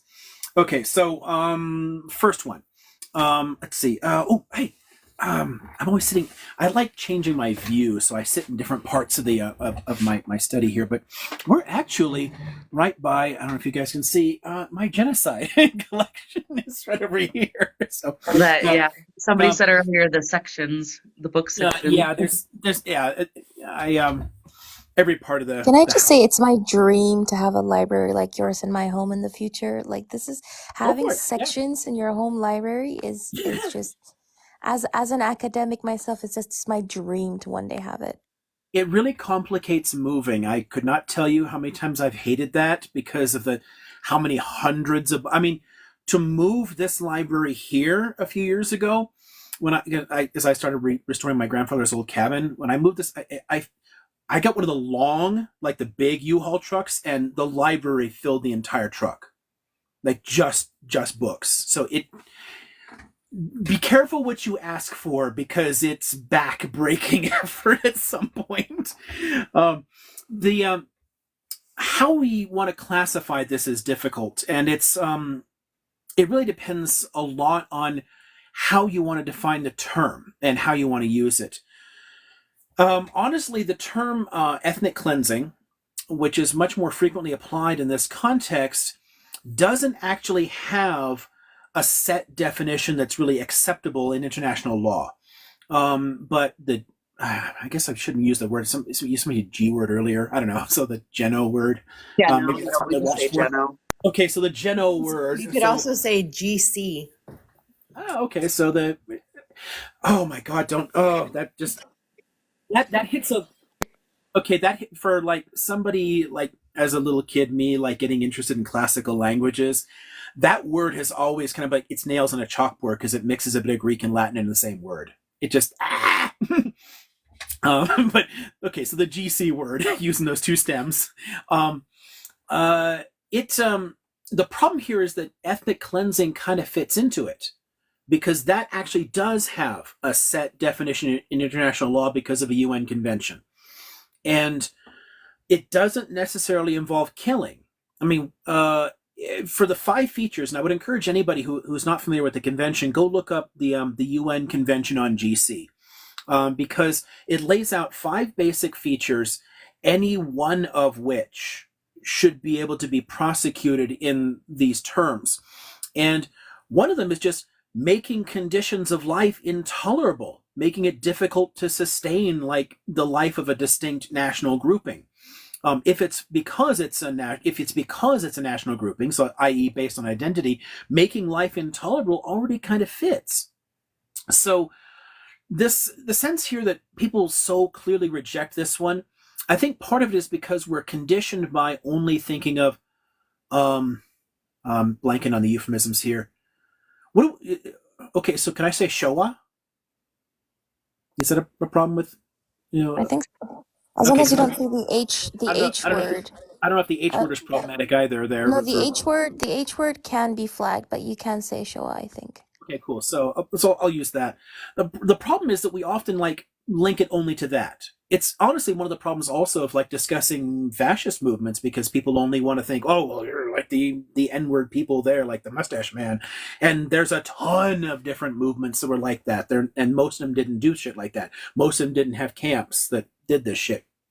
But we tend to think that that's the only thing that really matters, and most people in the Western world are unaware of most of the GCs that have taken place around the world. We don't think about how most of these have worked. And I think some of it just involves like a question of scale for people. We're getting close. We're somewhere between like 0.5% and 1% of the population of Gaza, and that just doesn't look enough to, I guess, really excite people in those terms. And then they'll start thinking, well, they're not being blah, blah, blah, unalive just for that reason. Well, okay, that's questionable too, because clearly it's a nationalist movement that wants that territory and has said consistently for 75 years that it wants that chunk of land. But set that aside, I think people need to see a certain scale or intentionality.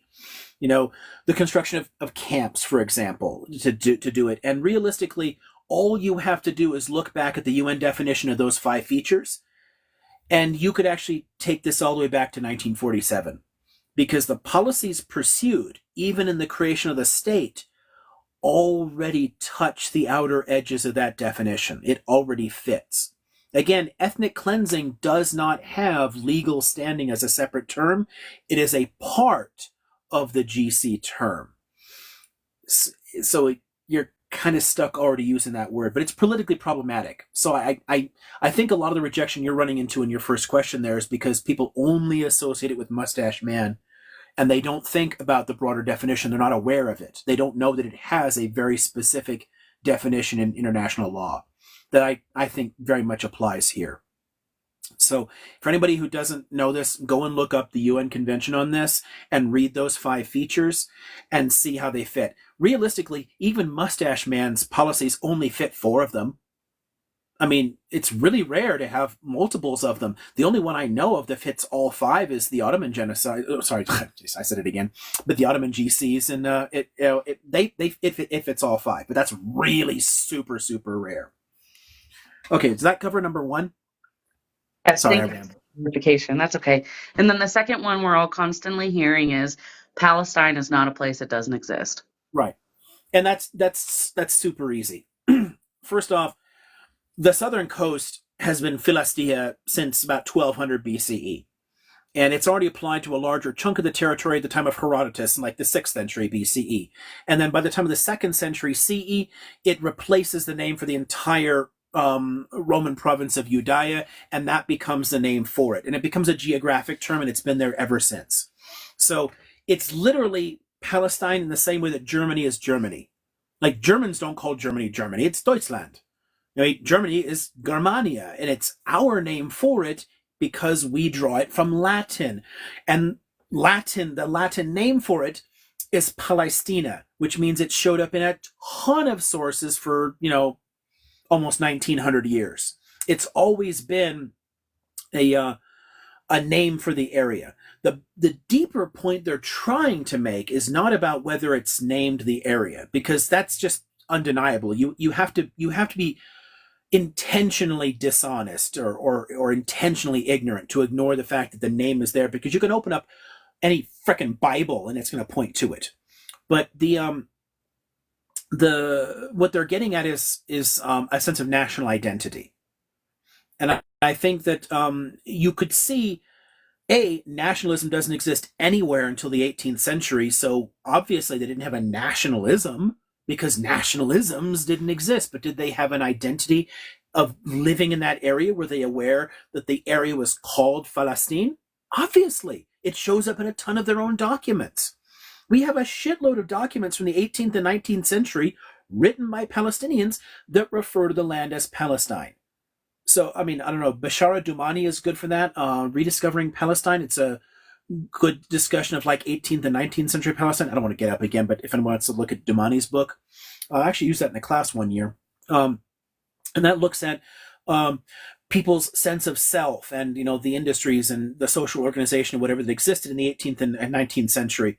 And then Rashid Khaldi's book, Palestinian Identity, also goes through the 19th and early 20th century and shows that somebody asked the title for it. Dumani's book, it's Rediscovering Palestine. and it's life in the Jabal Nablus in, I don't know, 1700 to 1900, I think. I don't know. I'm not good at the long titles, but anyway, Bashar Dumani and Rediscovering Palestine, and then Rashid Khaldi is Rediscovering Palestinian Identity. I'm mixing up the titles. Palestinian Identity looks at like the 19th century development of a local identity, sort of separate from the greater Syrian and Ottoman identities that were more common among elites. And it shows that people had a strongly rooted sense of where they lived, like of the physical location, and that is a foundation for nationalist movements. So while, yeah, there wasn't a nationalism until the early 20th century, that's true everywhere in the Arab world, and no one's saying this shit about Syria or Algeria. Like, so anybody saying Palestinians didn't have a national identity, why are you not saying that about Algerians? Because they didn't either. They also created it in the early 20th century because nationalism didn't exist before. It was a new thing. So, yeah, it's bringing in the idea here. So that I think is clear there. A sort of corollary to that is people frequently bring up the question of like an independent identity as a state, but that's again also true for literally 90-some% of the world. I mean, most countries did not exist before the 20th century. They just didn't.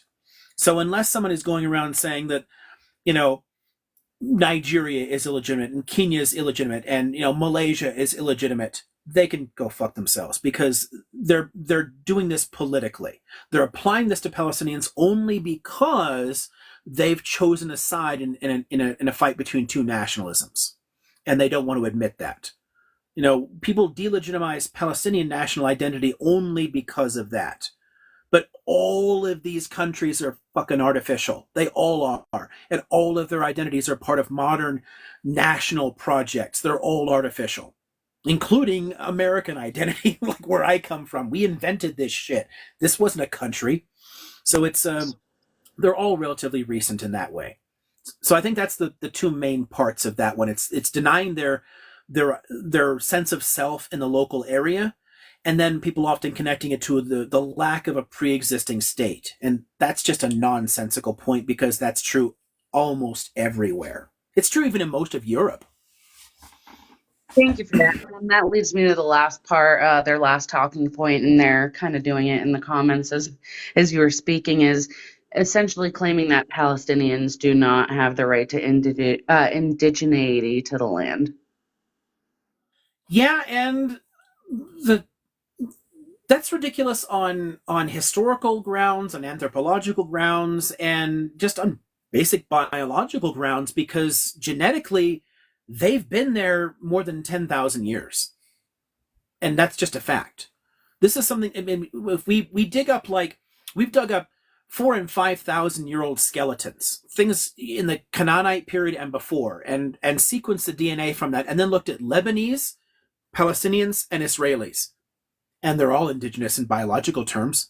That's where they're from.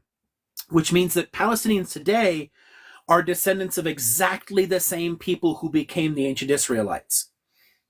And the Israelites were not the first people there. They weren't all immigrants. They didn't come there. Judaism emerged out of Canaanite culture. And the Canaanite culture itself, while it took on some foreign ideas from some Semitic migrants, ultimately the basis of the population goes back into the Neolithic. It's been there since the Stone Age. Most of the biology long predates all of the people that are there. I mean, hell, Jericho has been continuously inhabited for 11,000 fucking years. It's literally the same people. It's not like it's been replaced. It's the same fucking genetic pool over time, but identities change, languages change, cultures change, religions change. So there's been a lot of development in the area, building up new identities over time. But you can't say they're not indigenous. It just doesn't make any fucking sense. People sometimes make recourse to two things. One, a fraudulent work called From Time Immemorial, which documents supposedly that most Palestinians are migrants into the area during the Ottoman period, Historians savaged the book when it came out, showed that it was like fraudulent, that it's literally making shit up and misrepresenting information and ignoring a ton of data. So it's never had any scholarly standing, but unfortunately, it's never actually gone out of print because assholes love it. So that gets used sometimes. And the other is they'll point to the fact that some people have always moved into the area. And that's true, but it's also why, like again, the Jewish population also has indigenous roots. It also has DNA that goes back to that period, but it's mixed in with tons of other people. Somebody says, what book? It's called From Time Immemorial. Peters is her name? I don't know, Jones something? I'm blanking on her name. But it's From Time Immemorial is the book. It's trash. Don't read it. You'll lose brain cells in the process. Historians tore it apart. But the okay, so Jews scattered all around the world, and everywhere they went, they fucked people. They blended in. So yeah, Ethiopian Jews look Ethiopian, and Iranian Jews look Iranian, and Moroccan Jews look Moroccan, and Polish Jews look Polish. I mean, yeah, no kidding. People have always blended in, but there's still a core of Levantine DNA in those populations. The same is true in Palestine, because yeah, so other waves of people have come through the area. They've settled in, they've integrated, they've blended in, they've been assimilated into it. The core of the DNA has never left. True also for Lebanon. Hell, Lebanon has a bunch of like Crusader DNA. A bunch of like French and German, Crusaders never left. They just, blended in. So there are occasional Lebanese and Palestinian people all the way to the present that pop out suddenly with like blue eyes and blonde hair. Like, where's that come from? Well, there's some Germanic DNA in here. Nope, go figure. I mean, it's there. So it's no different in that sense. But people sometimes look at, okay, yes, some Sudanese moved in, some Bosnians moved in, whatever, like that must mean that all the Palestinians aren't indigenous. And it's bullshit. It's literally a lie. We have fucking DNA evidence. We have archaeological evidence. We have historical records. All of this is known. It's impossible to deny that Palestinians are an indigenous people. I honestly, it's only done for political reasons. To my mind, it's similar to like Holocaust denial. People do that not because you can actually make a case, because it's honestly easier to prove that Abraham Lincoln never existed than to prove the Holocaust didn't happen. It's incontrovertible. But people do it because it serves their political agenda. They need to do it in order to hold a particular view that they have. So people who are denying Palestinian indigeneity, gosh, that's hard to say, are not doing it because they think they can actually make a case. They're doing it because they need to for a particular belief system. And on that level, it's honestly frequently not even worth making the point. I would say if you're having arguments, just as a general point on all three of these questions, when people get engaged in debates or whatever, have these conversations always with the audience in mind, not the other interlocutor, because the person making those arguments doesn't give a shit about the facts. They've already chosen a side, and that's enough for them. You're not going to convince them through rational debate or evidence. It just the times that happens, I mean, it's so rare. Don't worry about that. Don't get frustrated by that. Don't tear your hair out thinking, oh my God, I can't convince them of the facts. Only have the conversations because you're hoping to keep other people from falling down that rabbit hole. You're countering someone else's propaganda. That's the goal from my perspective. Liam, you should have a request from Ham Ibn Berger. Oh, I'm glad you said that just as I was looking. I saw that there are two listed. So, and there's one spot open, so I'm going to throw Ham in first. Ham's a really good friend of mine. Great guy. Yeah, he's a mutual friend. Can I ask a question before Ham goes? Oh, does that cover the three though? Before to move on, the 3 points. Corey? Yes, thank you very much, Professor Loom. Okay, groovy. Sorry, I can ramble, but I get sucked into things. So No, you really summed that up beautifully. I appreciate it. Okay, groovy. So I have an issue with so when I hear people saying that what's happening in Israel is like white tea supremacy, I kind of slightly have an issue with that because I do know that there are elements of white tea supremacy that might overlap with regards to, let's say, Benjamin Netanyahu viewing like certain Mizrahi Jewish people as inferior, for example. But I think like Keep talking. I can hear in you. my opinion, with regards to how Jewish people are not necessarily even perceived as white outside of. Oh, wait. Oh, he's gone. No, No? I can hear you. I can hear Oh, you. you can hear me. Yeah. I So went, with I went to regards grab to something like. because it is related to what you're asking. So with regards to like how Jewish people are not considered white, like outside of North America, like even the European context today, their Jewish identity kind of racializes them, or the moment people find out that you're Jewish, you're kind of different than white. And so I kind of have a problem with just labeling white supremacy because I think it's Jewish supremacy within Israel with That's certain fair. elements of white supremacy being used through the British, for example, to establish Israel. But overall, like I would argue that what's going on within Israel now and how Israelis are treating Palestinians or anybody who isn't Jewish, where you have like Isaac Herzog saying like he is against intermarrying because he is for Jewish purity, for example. Like, what is your opinion on people who just and as a person who comes from the field of post-colonial theory, a black woman, I am the first one who like says, "Oh, it's the white people. They did everything." So like, because of my field, but when it comes to this. I feel like just labeling it white supremacy to me not only is very reductionist of what Jewish identity is, but also doesn't fully actually explain or illustrate or emphasize what's going on today in Israel when it's actually Jewish supremacy. What are your thoughts on this?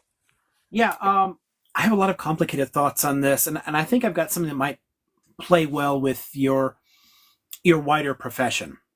So I find it really strange and interesting that whiteness as a concept has recently started showing, well, not recently, but relatively recently, been showing up in European discourses because historically it didn't exist there. The only place that I tend to use that term is in U.S. history. And then a handful of other settler colonies. So in Australia, for example, it shows up, or in Canada. But in the context of the rest of the world, of Europe, of Israel, or whatever, it honestly isn't really applicable. There are different forms of racial chauvinisms and ethnic chauvinisms that show up there, and there's definitely a kind of Jewish chauvinism that's lent on here, and a kind of Jewish supremacy that shows up there. But I wouldn't use the term whiteness there because it's historically inapplicable. It doesn't make sense. That concept was invented in the U.S., and it was always a flexible concept. It's not biological. I hope anybody in the audience knows that races aren't actually biological anyway. I mean, as a fun one there, just thinking about as a an Afro-German, thinking about this, the populations of East Africa and West Africa are genetically more different from each other than either of them are from white Europeans. I mean, there's no genetic basis to race. It's just bullshit. Like what makes people darker or lighter is present in all of our genetic code, and it shows up over many generations as you get used to being closer or further from the sun. That's from the equator. That's it. The rest of it's all just social categories. So at some point, most of my ancestors became white, but in the 19th century, they weren't. The Irish weren't, the Sicilians weren't, the Poles weren't. They didn't fit the definition, but gradually it accepted other groups. And in U.S. law, Jews and Arabs and Iranians, they're all white. But for a lot of historical and cultural reasons, because of waves of oppression and prejudice and whatnot, people often don't want to be understood that way, and I get that. So people are looking for other alternatives there. These things historically don't apply at all in a European or Israeli context, though. It's a misapplication of something very specific to settler colonial history, largely to U.S., but it got exported to a few other settler colonies. And it like South Africa took it up later. I mean, it becomes they South Africa and Australia distinctly adopted American discourses on these because it served their interests. But whiteness was basically invented in 17th century America. as a way to kind of like link together a bunch of people and get them to sort of help oppress, Black and Indigenous people. It's bullshit. I Sorry, kind of Kimberly. like this. Before we Oh, move on sorry. from this point, can I just ask a clarifying question?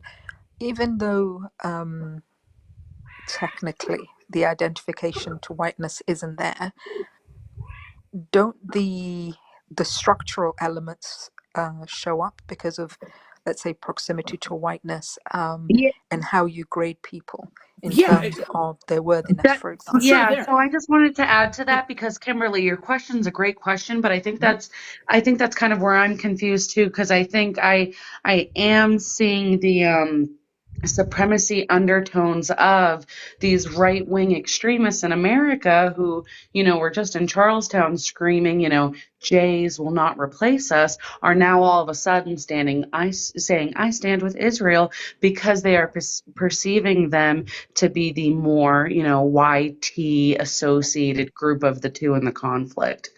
But then Right. what happens to the Beta Israelis and the Mizrahi Jewish people who aren't necessarily like, because like the Israeli Jewish population isn't only made up of Ashkenazi Jewish people, and Right. also Ashkenazi people aren't necessarily also considered like white all the time in Europe. For example, within the German context, the moment somebody knows that you are Jewish, you are immediately racialized and viewed as different.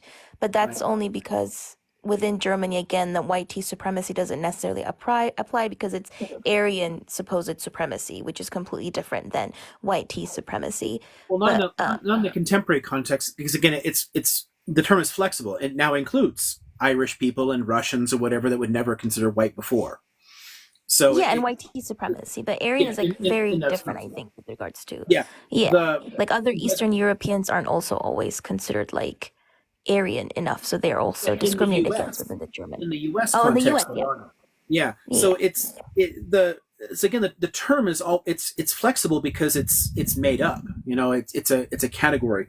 Um, to kind of connect like where you're asking and Corey's too, the way I would look at it and what I think might be helpful here is to connect this largely to chauvinism and nationalism, not to quote unquote whiteness or white supremacy. So there is a sense of like of Jewish chauvinism and of Jewish nationalism, both. And they're slightly different. Chauvinism is a kind of like I don't know hyper patriotism, like my faction versus yours. It can apply to tons of different areas, to ethnicities, to sex or gender issues, to like support for a sport team or whatever. You can be like real hyper partisan for one side versus another, and there is a sense in which there's a kind of there's always been a sense of Jewish chauvinism. You can take that back into very early history. Tons of groups have come up with things like this. That it's a very, pardon me. While nationalism is a relatively recent development as a distinct political concept, chauvinism has been around for thousands and thousands of years. It goes way back into our history. Um, so there's tons of earlier textual and historical support for Jewish chauvinism that is sort of picked up today and used in the service of a Jewish nationalism. Now, within Israel itself, and about your question, Kimberly, that's why I thought about grabbing Being Israeli. This is a nice work of Israeli sociology, and this actually gets at a lot of the basic points about like the distinctions between, say, Ashkenazim versus Mizrahim or Sephardim, like these different groups, or like how do you deal with like the Bnei Israel or the Beta Israel, because there is a ton of racism in Israel. Yeah. A lot of the Ashkenazim are racist towards Mizrahi Jews and towards the Beta Israel. Because they adopted a lot of the racial discourses of 19th century Europe, and they brought that with them as a part of their personal identity. So it's sort of separate from the Jewish nationalism. They can all share a kind of Jewish nationalism, but there's still a sense that you're a distinctly inferior kind of Jew from me, Mm-hmm. right? There's that distinction that people will make in those contexts. Some of that has been a little bit of it has eroded in the last few decades. There's more intermarriage now than there was before between different groups, but it's still very, very much present in Israel. But it's a little bit more akin to like a caste difference or a case difference. Like there's a Mm-hmm. sense of like you exist on a kind of like a different social level rather than being something based in like a long-term racial history, because it doesn't have that sense. It's I share the reservation that you had about the application of the term. Yeah. You think YT? Maybe I should say that. I don't want to get your live taken down. Yeah, That's yeah. why it's like white tea. Again, I'm still learning all these funky workarounds, but Mm-hmm. YT supremacy is a different thing, but it Yes. has structural similarities to the kinds of prejudices and chauvinism that you see inside Israeli society. Yeah. There's a lot of similarities here, but I won't use the term there. Me too. I The only don't think it one makes thing I sense. wanted to also say is that like I don't necessarily agree. It's just a comment, and it's a comment. Okay, I'm go just ahead. muting. I don't necessarily agree with like whiteness being created in America, because I do like when we read like a lot of Western European race scientists or scientific realists like Francois Bernier or like Blumenbach and all that stuff. It was initially like a Western European creation that was like apply to the colonized and exported also to America, basically. So I Right, but think like they're both more than they're both a century and a half later than the American sources. Blumenbach is late 18th century, well Bloomberg, and yeah, but not you Francois have Bernier. discussions in the but you have discussions in like the Jamestown colony around this. I mean, there's a desire to. I mean, early on when you've got a lot of early uprisings in the Mm-hmm. U.S., there was a tendency between the European indentures who were getting their clock cleaned by the landed elites and the African slaves and indentures who were getting their clock cleaned by the local elites to work together to fight, back for their own Baker's freedom Rebellion. of Yeah. lands. Bacon's Rebellion is a good one there. Mm-hmm. And there's a series of laws that start getting put in place afterwards to create a distinction between people of European origin and then people of African and indigenous origin. And I think that is the foundations of our modern conception of racism is to try and impose. It's kind of a kind of divide and rule tactic, trying to create a sense of identity where your appearance matters much more than your economic conditions. So I'm gonna, even though that guy still owns, 1,000 acres of land, and I don't have anything, I'm gonna see more of I'm gonna see myself as having more in common with him than this other poor person who happens to be darker than me.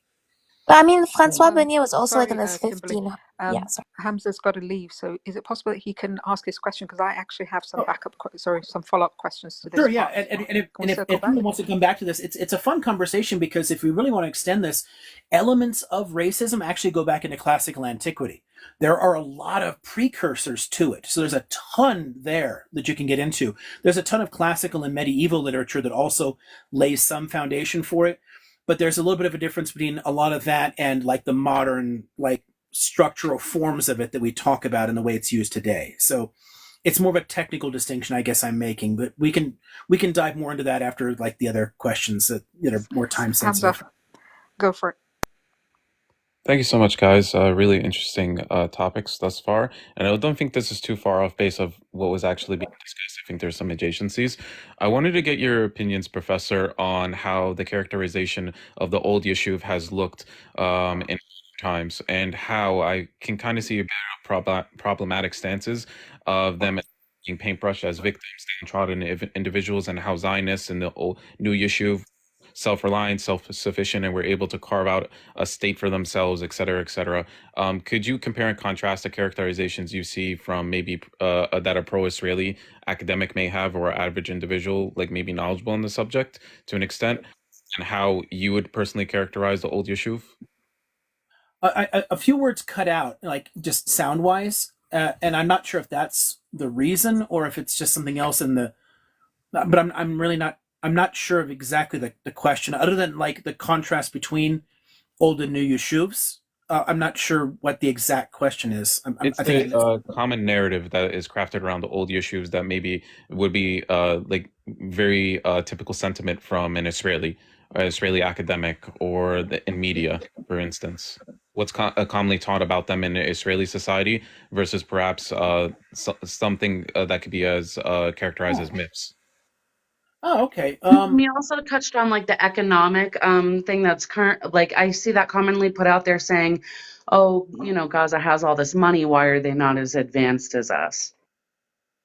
The so the for anybody who doesn't know the terminologies here, the old Yishuv refers to the Jewish community in Palestine before the rise of Zionism, and the new Yishuv are the new Hebrews, the settlers who are coming in the different waves of Aliyot. Um, so there's a real distinction in terms of the communal identity. The population coming in, they're Zionists. They're inherently nationalists, and they want to create a sense of new Hebrew identity, i.e., a national consciousness, not a religious one. Where the old Yishuv, they were concentrated in the four holy cities, so they lived in like Tzfat and Tiberias and Jerusalem. They're living in holy sites, and they're taking care of like tombs of important figures and things like that, and largely minding their own business, speaking Arabic, things like that. The A lot of the perspectives that you see, especially in the myth making, is a lot of like earlier Israeli historiography, is similar to the way that they refer to the traditional Jews of Europe. And one of the reasons that Israel has a very problematic relationship to the Holocaust, or sorry, the Shoah, I gotta start learning out of all these like substitution words I can use, because many people looked at that as like, well, this is because they didn't adopt our nationalism, they didn't fight back, they held to these traditional ideas, and that's just kind of, they're going to get left behind as a consequence. They're not like the future the way we are. A lot of early Israeli thought about the old Yishuv paints them as backward, kind of like religious and inferior people. A lot of early founders of Zionism were themselves not remotely religious. Many of them were atheists. Ben Gurion ultimately thought religion would go away. He had this weird kind of 19th century sort of scientific view, like, religion is just like one of those like the opium of the masses kind of bullshit, where it's just eventually just going to go away, whatever, and you got to like shift away from this. A ton of these guys were not remotely religious. So they looked down on religious people. They had a sense that any traditional Jewish religiosity, the people who want to like go and daven at the Western Wall or something, that's a problem that has to be dealt with. So they have a tremendous amount of prejudice in their writings towards them.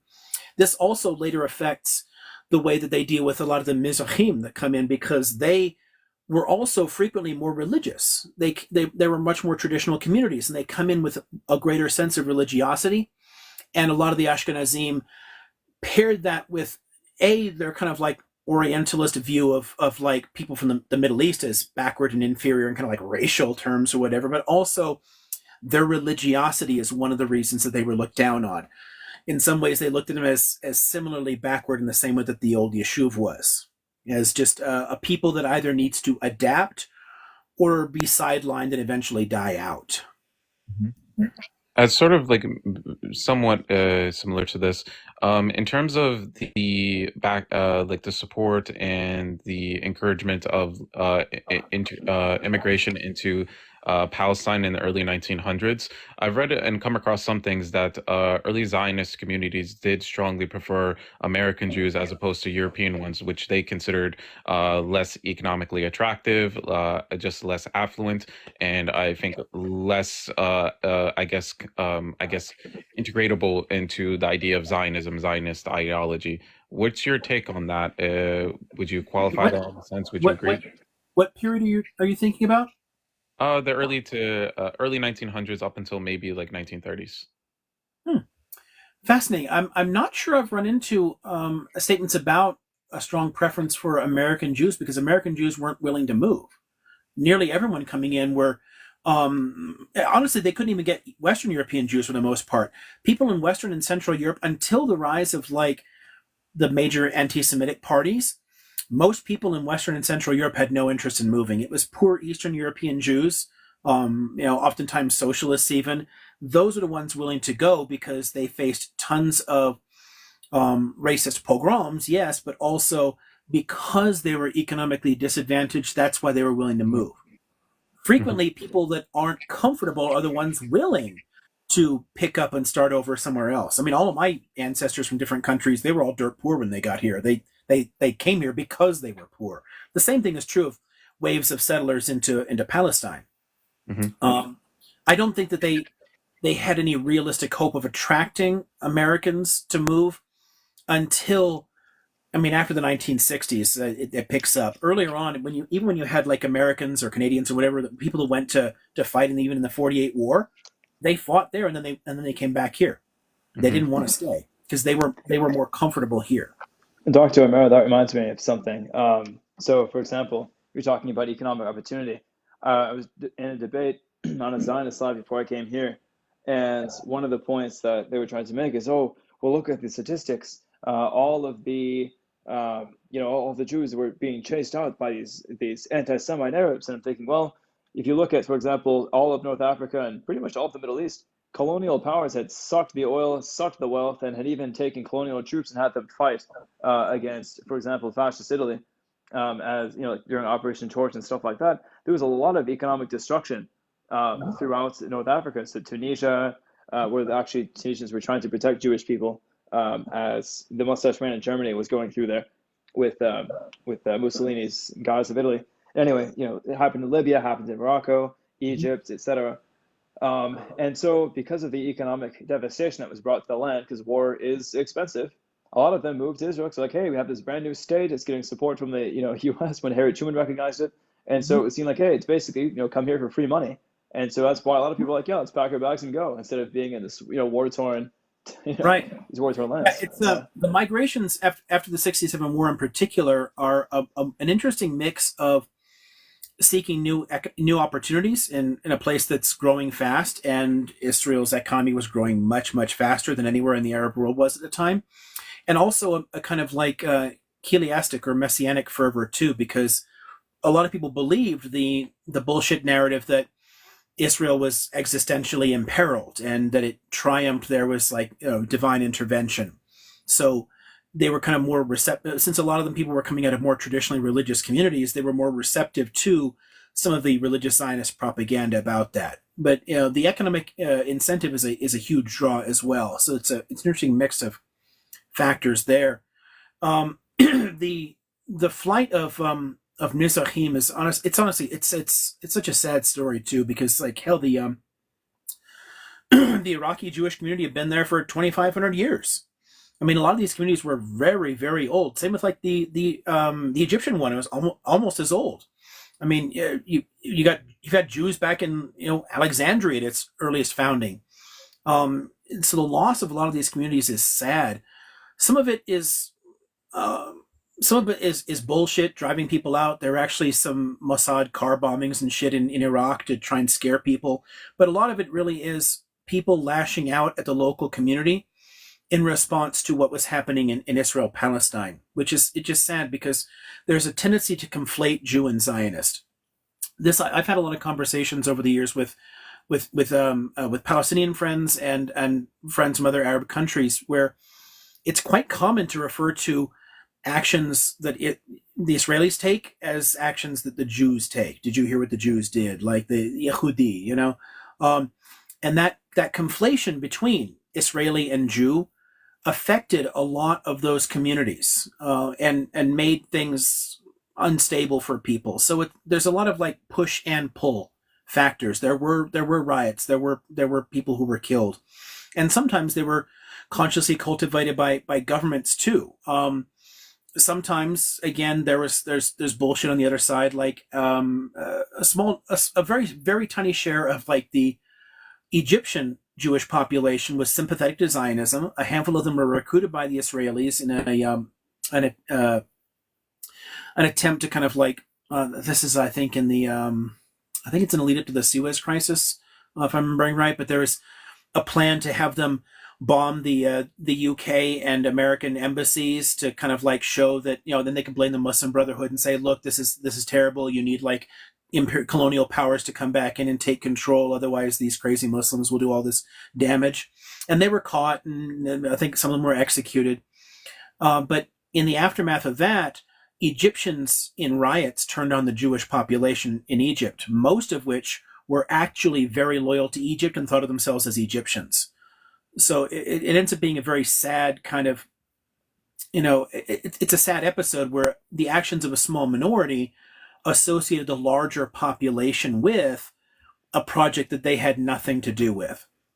And that Yeah, tendency to conflate that's Israeli and Jew and Zionist and Jew, it's common in the Arab world, it's common in Europe, it's common in the US, and it's a problem. I Professor, I have completely to agree. hop. I just Oh, want to sorry, go thank on. you. Oh, But Girl Mom is in the request. She wanted to come up and had a question. But again, thank you, everybody. I really appreciate it. Good night, guys. Yeah, and I just have Good I just night. have one question while you bring her up, Professor. oh actually, I think Iskander had a thought following on the same topic, and then we can go to the other one, if that's okay. Oh no, no, Yeah, it's yeah, just real quick. I was gonna say is that yeah, I brought up like Operation Ezra and Nehemiah. I brought up Operation Magic Carpet. I brought up Operation Chain, and so like Operation Ezra and Nehemiah was where Mossad operators went into Iraq. They bombed a synagogue, then tried to frame Iraqi Arabs, and it was Avi Shlaim who actually brought this up because his family was originally from Iraq, but Right. they were essentially forced out of Iraq by Mossad, and so Yep. because It's Jews a were originally hesitant to leave Iraq, and that was their home for again 2,500 years at least. Yeah, exactly. It's a really complicated situation because is some of it's Israeli actions and their own kind of bullshit policies. Some of it is local riots against the population because of the conflation. And some of it is like the local politics and the way they manipulate it. There's a lot of factors, and when people try to take and apply only one thing, this caused it, that caused it.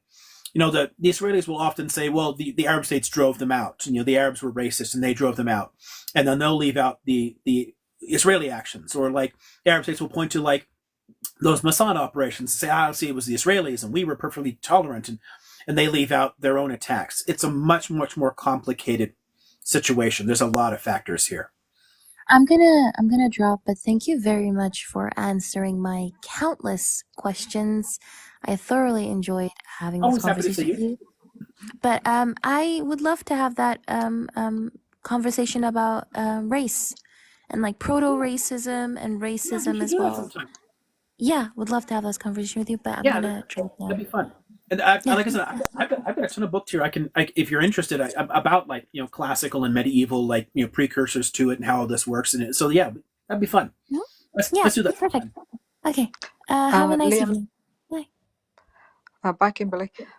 I think it was Dark Hipster and then Girl Mum. Are you okay to take those two last questions? Yeah, sure. It is Yeah, getting kind of yeah, late, so maybe we can do like just those last two and then wind down unless there's something really perfect. super pressing. All right, Yeah, okay. so my question Dark kind of Hipster. piggybacks off of what you said about people conflating Zionism with Judaism and things like that. As I'm 37 years old, and as far as I can remember, the term anti-Semitism has always been thrown around to essentially mean anti-Jewish. Now, Hmm. in the research that I've done in the last few weeks, I've come to learn, and I didn't know this until very recently, that not that Arabs are considered Semites too. So I guess my question would be, when did that conflation between, when did anti-Semitism come to mean anti-Jewish, I guess is what I'm getting at. Okay, it's an important question here because I frequently see in a lot of arguments, and this comes up in like pro-Palestine circles and whatnot, people saying, well, Palestinians are Semites too.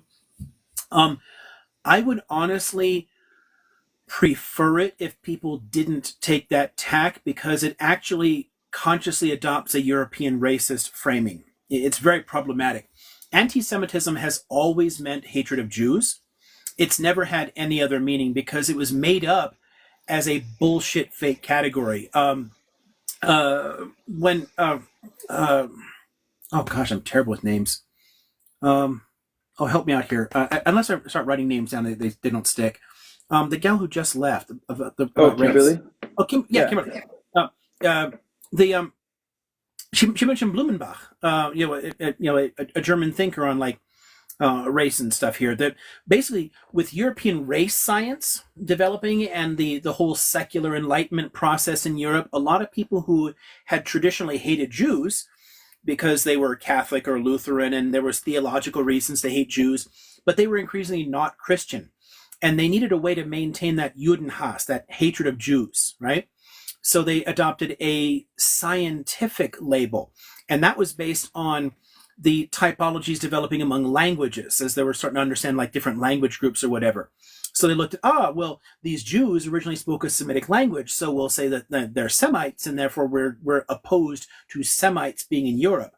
But the Jews of Europe didn't speak a Semitic language. And the only thing that could possibly make somebody a quote unquote Semite would be speaking a Semitic language, because race doesn't exist. So when we're using the term here, when people are trying to like give it this wider definition, it's essentially adopting a racist framing, yeah, and making Semite a physical thing. It doesn't matter if you're blonde and blue-eyed or sub-Saharan African black. If your first language is a Semitic language, you're a Semite. It's not a race thing. But in European discourses, anti-Semitism was always hatred of Jews. It never applied to Ethiopians or Arabs or anybody else. It simply gave a fake scientific veneer to the old Judenhass, the old Jew hatred that they wanted to maintain, even though they were not traditionally Christian anymore. So does that help there? Because But European Jews weren't Semites. They literally weren't. They spoke Yiddish and Ladino and French and whatever but yeah, it was never applied to Arabs or anybody else. And a lot of people are trying to kind of like flip it back around on its head in exactly the way you're pointing to there. From my standpoint, just as somebody who studies like the history of racism and how pernicious this shit is, I really would wish people wouldn't do that, because you're consciously adopting a 19th century racist framing, that we really should just get rid of entirely. We're stuck with the word anti-Semitism because it was invented as a nationalist reason to hate Jews. And there is a distinction. In classes on in several topics when I'm dealing with like some of these issues, I make the distinction for people between anti-Judaism and anti-Semitism. Because anti-Judaism has a much longer history. It has theological reasons. Anti-Semitism only shows up in the nationalist era in Europe, and it's a way of excluding Jews from being German or French or English or Russian or whatever. So you want to make them seem alien, so you call them a Semite. They can't truly be Russian because they're Semites. So it's applying a racial category to people who've lived there for countless centuries. So it has a very specific meaning in European history, and we're stuck with it because of that. But it shouldn't be applied to anybody else. We should try to just get over the racist shit in general. Okay, awesome. Thank you. Wow. Girl Mom, it's your turn, I think. And we're going Professor, to wrap up after. I have a question in regards to the Moroccan Jews. I'm Amazigh. My tribe is the Shilha tribe, and my people actually make up almost just over 10% of the Moroccan Jews in Israel. And I know the history pretty well in terms of what happened under the Vichy regime in Morocco. But my concern is, why is it that all of a sudden, when the Amazigh were deciding on which religion to adopt, when the Jews went to Israel, they decided, the other Jews there decided to use our tribal name as a derogatory term. So I was wondering if you had any information on that. They call us, our tribe name Shluh. They've turned that into a derogatory term to mean uncivilized, barbaric thief. And I was just curious about the racism that happens over there, because if you have a look on TikTok, the most vocal of the pro-Israelis are the Moroccan Jews. So it's very confusing how a marginalized group that have been oppressed based on where they're from are also the most vocal. Yeah, it's interesting. Okay, so it's so hard to keep track of, because it's a big question. On the latter part first, the way that a lot of the Mizrahim became so strongly Zionist and right-wing Zionist has a lot to do with the prejudice that they faced in the early decades of Israel under the Ashkenazi regimes. And the Likud cleverly exploited that. Even though its leaders were all Ashkenazim, they told people, look, the labor elites have always screwed you. They're super racist. We won't vote for us. And that helped them come to power for the first time in 1977. I'm making reference specifically to the Amazigh Jews, the ones from North. But in terms of like you're looking at like the way that some of those groups in Israel today, like descendants of Moroccan Jews in Israel are so super like Zionist. And then, why do they have some of those terms come out of some of their own internal discourses and some of the stuff that they brought over? Because there was a lot of historical prejudice in Morocco itself toward Amazi / Berber populations as kind of like uncivilized, and some of that kind of gets carried over as a little bit of chauvinism there, and it does affect a small share of like the Jewish population that is of Amazi origin. Right. But most of the most Moroccan Jews spoke Arabic, so they had adopted a lot of the Arabist discourses there. That there was a lot of like, again, historical prejudice against the indigenous population of Morocco too. Right. So it kind of spills over into the Moroccan Jewish consciousness, and then that's where the derogatory term that you're looking at there. But the community as a whole, once in Israel, does become super right-wing Zionist, and has a lot of like weird prejudices that come out of that aspect too. But I think a lot of the way the term you're looking at it comes a lot out of the pro-Arabist sort of like trends that existed in Moroccan culture before. I mean, it's only a few decades ago that they finally like legalized the use of the language and printing of the language. And I mean, because Right. hell, I mean, 40% of the Moroccan population speak a Berber language as their Yeah, first language. we do. No. And they took the language, they stopped us from speaking it in Mhm. schools. You Yeah. know, we weren't allowed to identify as being Amazigh Right. or Shilhi.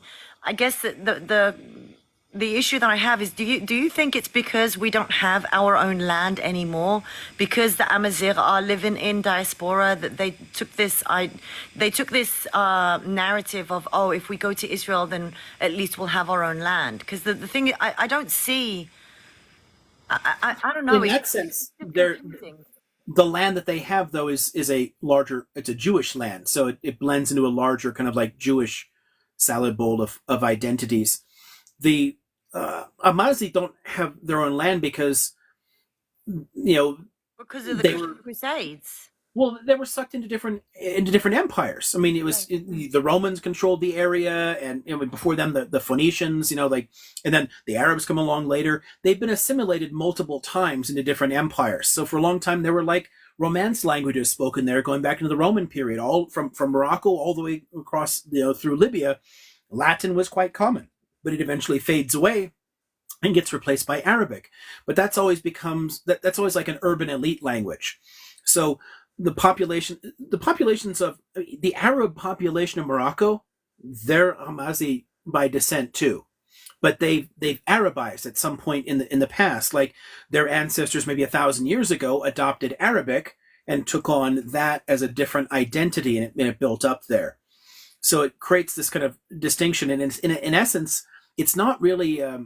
It's a kind of like cultural assimilation.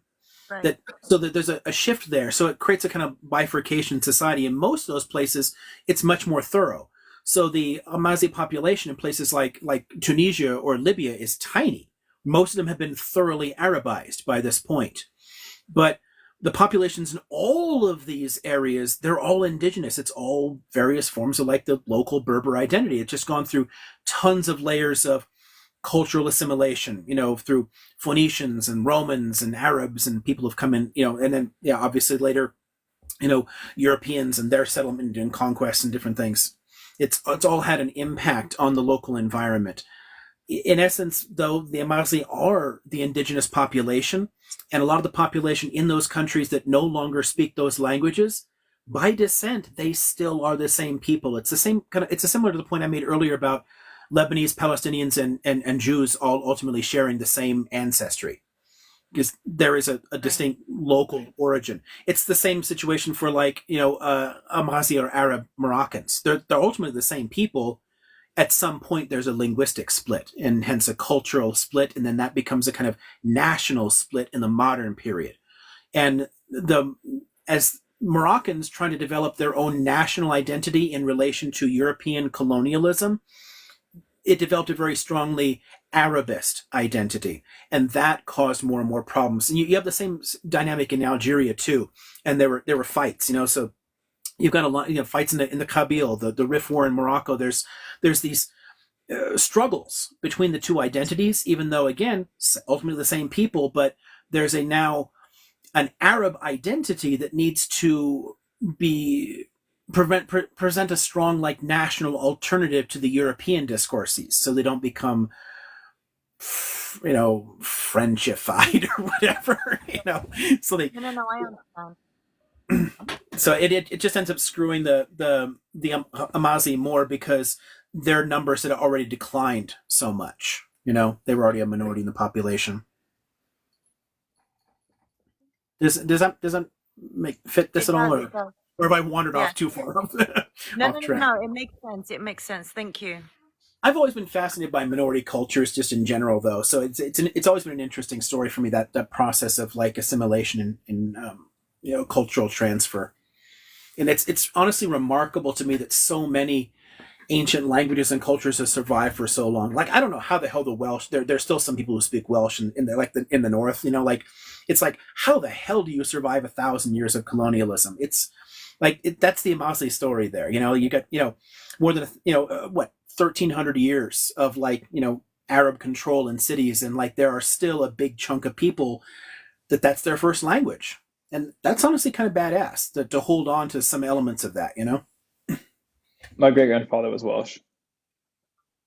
Yeah, the Welsh are actively ensuring that Welsh is spoken. Yeah, now today, So there's yes. there's been attempts to revive it. It's in schools and Mhm. whatnot, but it's only a small chunk of the in the Northwest where it's still like a first language, or there's like and until relatively recently there were still like monolingual Welsh speakers in that area. But it's just gradually shrunk and shrunk. It's the same with Gaelic speakers in Ireland.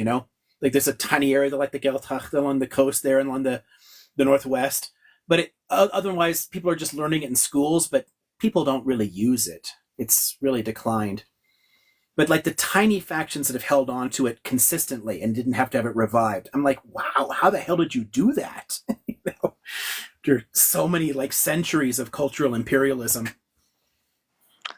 Yes, indeed. Sorry, Skander, go Remarkable. ahead.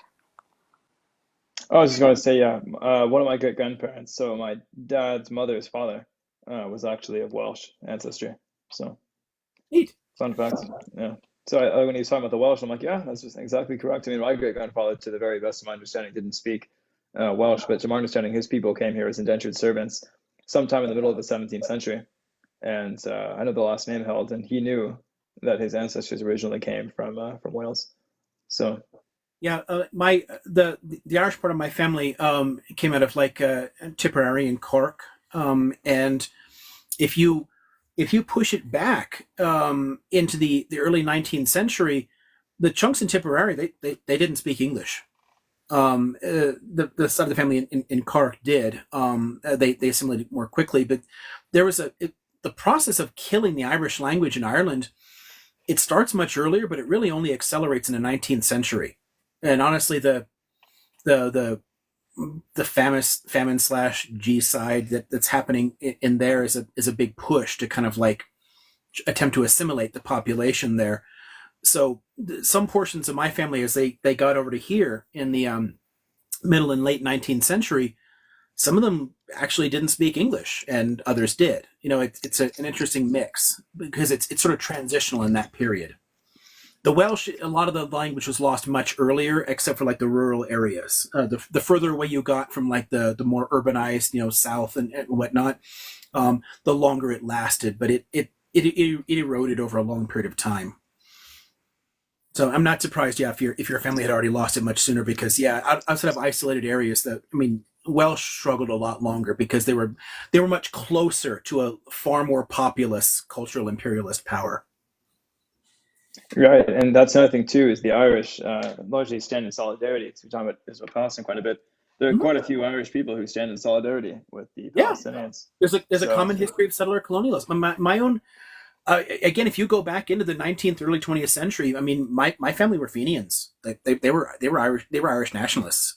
I grew up with stories of the Fenian Brotherhood and the early IRA, things like that. So there's a sense of solidarity that goes in for other colonized or oppressed peoples anywhere in the world, that it's sort of second nature. Yeah, no, it's incredible stuff. I mean, I lived in Manchester for a year, so there was quite a bit Scottish, lots of Welsh and Irish people that all lived there. And I found out about Manchester's history, specifically as like the working man's, capital essentially of the UK, and how Friedrich Engels actually wrote quite. I mean, he lived in Manchester for some time, and I actually didn't even know who he was until I got to Manchester and learned about him and learned about how he influenced the Communist Manifesto. And so I learned about how quite a few Irish, Welsh, and Scottish people also were part of that in its early stages. Yeah, for Um, sure. And so a lot of they the were, early Irish nationalists were socialists, yeah, from quite from the beginning. There's an interesting comment, a line here. I'm not sure. I must have missed something much earlier, but one just like caught my eye. This is like nationalism doesn't equal ethnicity, doesn't equal race. I'm not sure what that's in reference to, but I'll just point out that nation, race, and ethnicity, they're all bullshit terms that are all flexible. They don't have any actual scientific definition, and they all actually are. They can be effectively the same thing. They don't have a set definition. They're just ways of categorizing people socially. So you could talk about the French race or the German race. We don't use those terms as often anymore, but they were quite common for a long time. But that's just a way of saying ethnicity or nation. They don't have any actual set definition. It's just how you use them. And that usage will vary tremendously over time. I get really kind of like when people try to say like, oh, race is like a real thing. Oh, you can't say or mix up like race and this and that. Like, no, race is just as bullshit as anything else. The Irish race or the Jewish race are ultimately bullshit terms used to exclude people. It's so anyway. I'm not sure what the context of that was or whether that makes any sense to it, but I saw that because I actually use those three words constantly in discussions of the development of these ideas. Yeah, so I think that's the end of our questions for tonight. But there's one last question from Ichiban that says, "Can you ask Liam his favorite D&D class?" Oh, that's a fun one. Oh gosh, I still really miss playing. But I think living on top of a mountain is really going to complicate getting another group together. So, um, but gosh, I got sucked into running games pretty early on. So I spent many decades as a dungeon master, and playing tons of more NPCs. So I played a little bit of everything.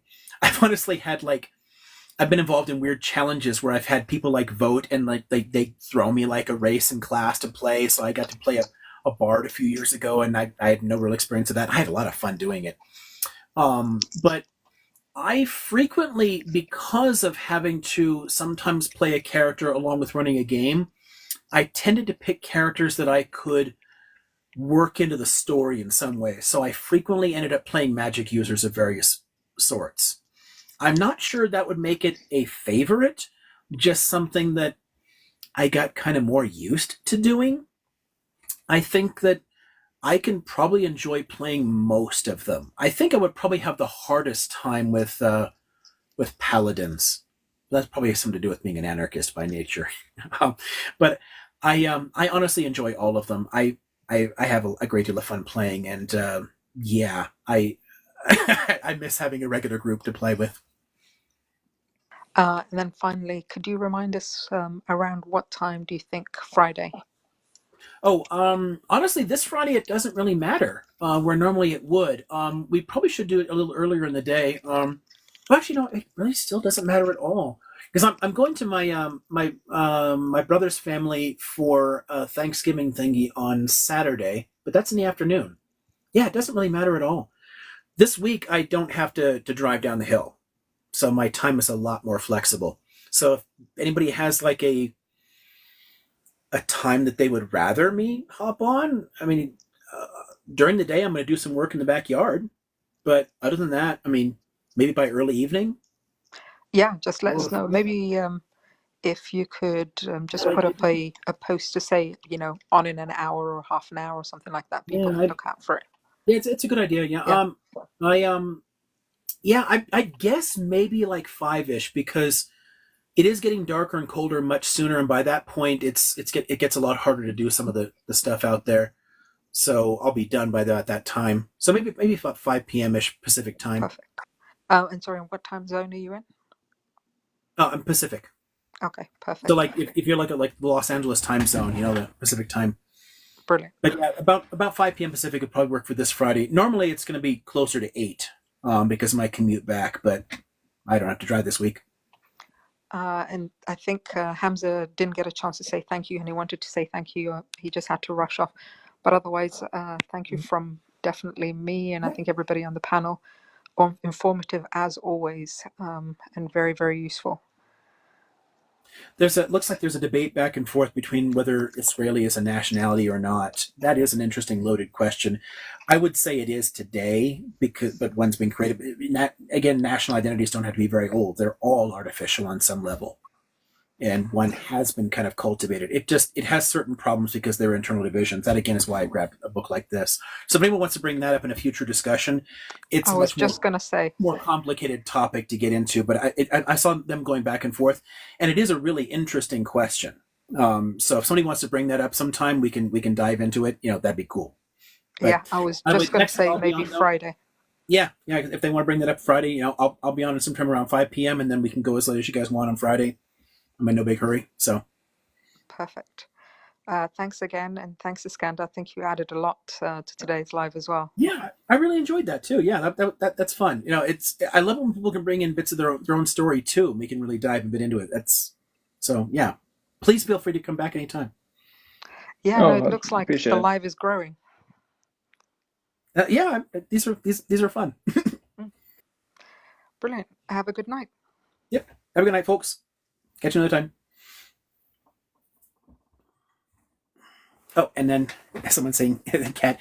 Yeah, I still miss my Moshe. He died about a month ago. But Socrates and Minerva are still here. Socrates hasn't spent as much time in the lap because he's always been the bottom cat, lowest on the totem pole. But this is my little Roman war goddess, Minerva. She likes hanging out. So anyway, see you guys another time. Have a good night.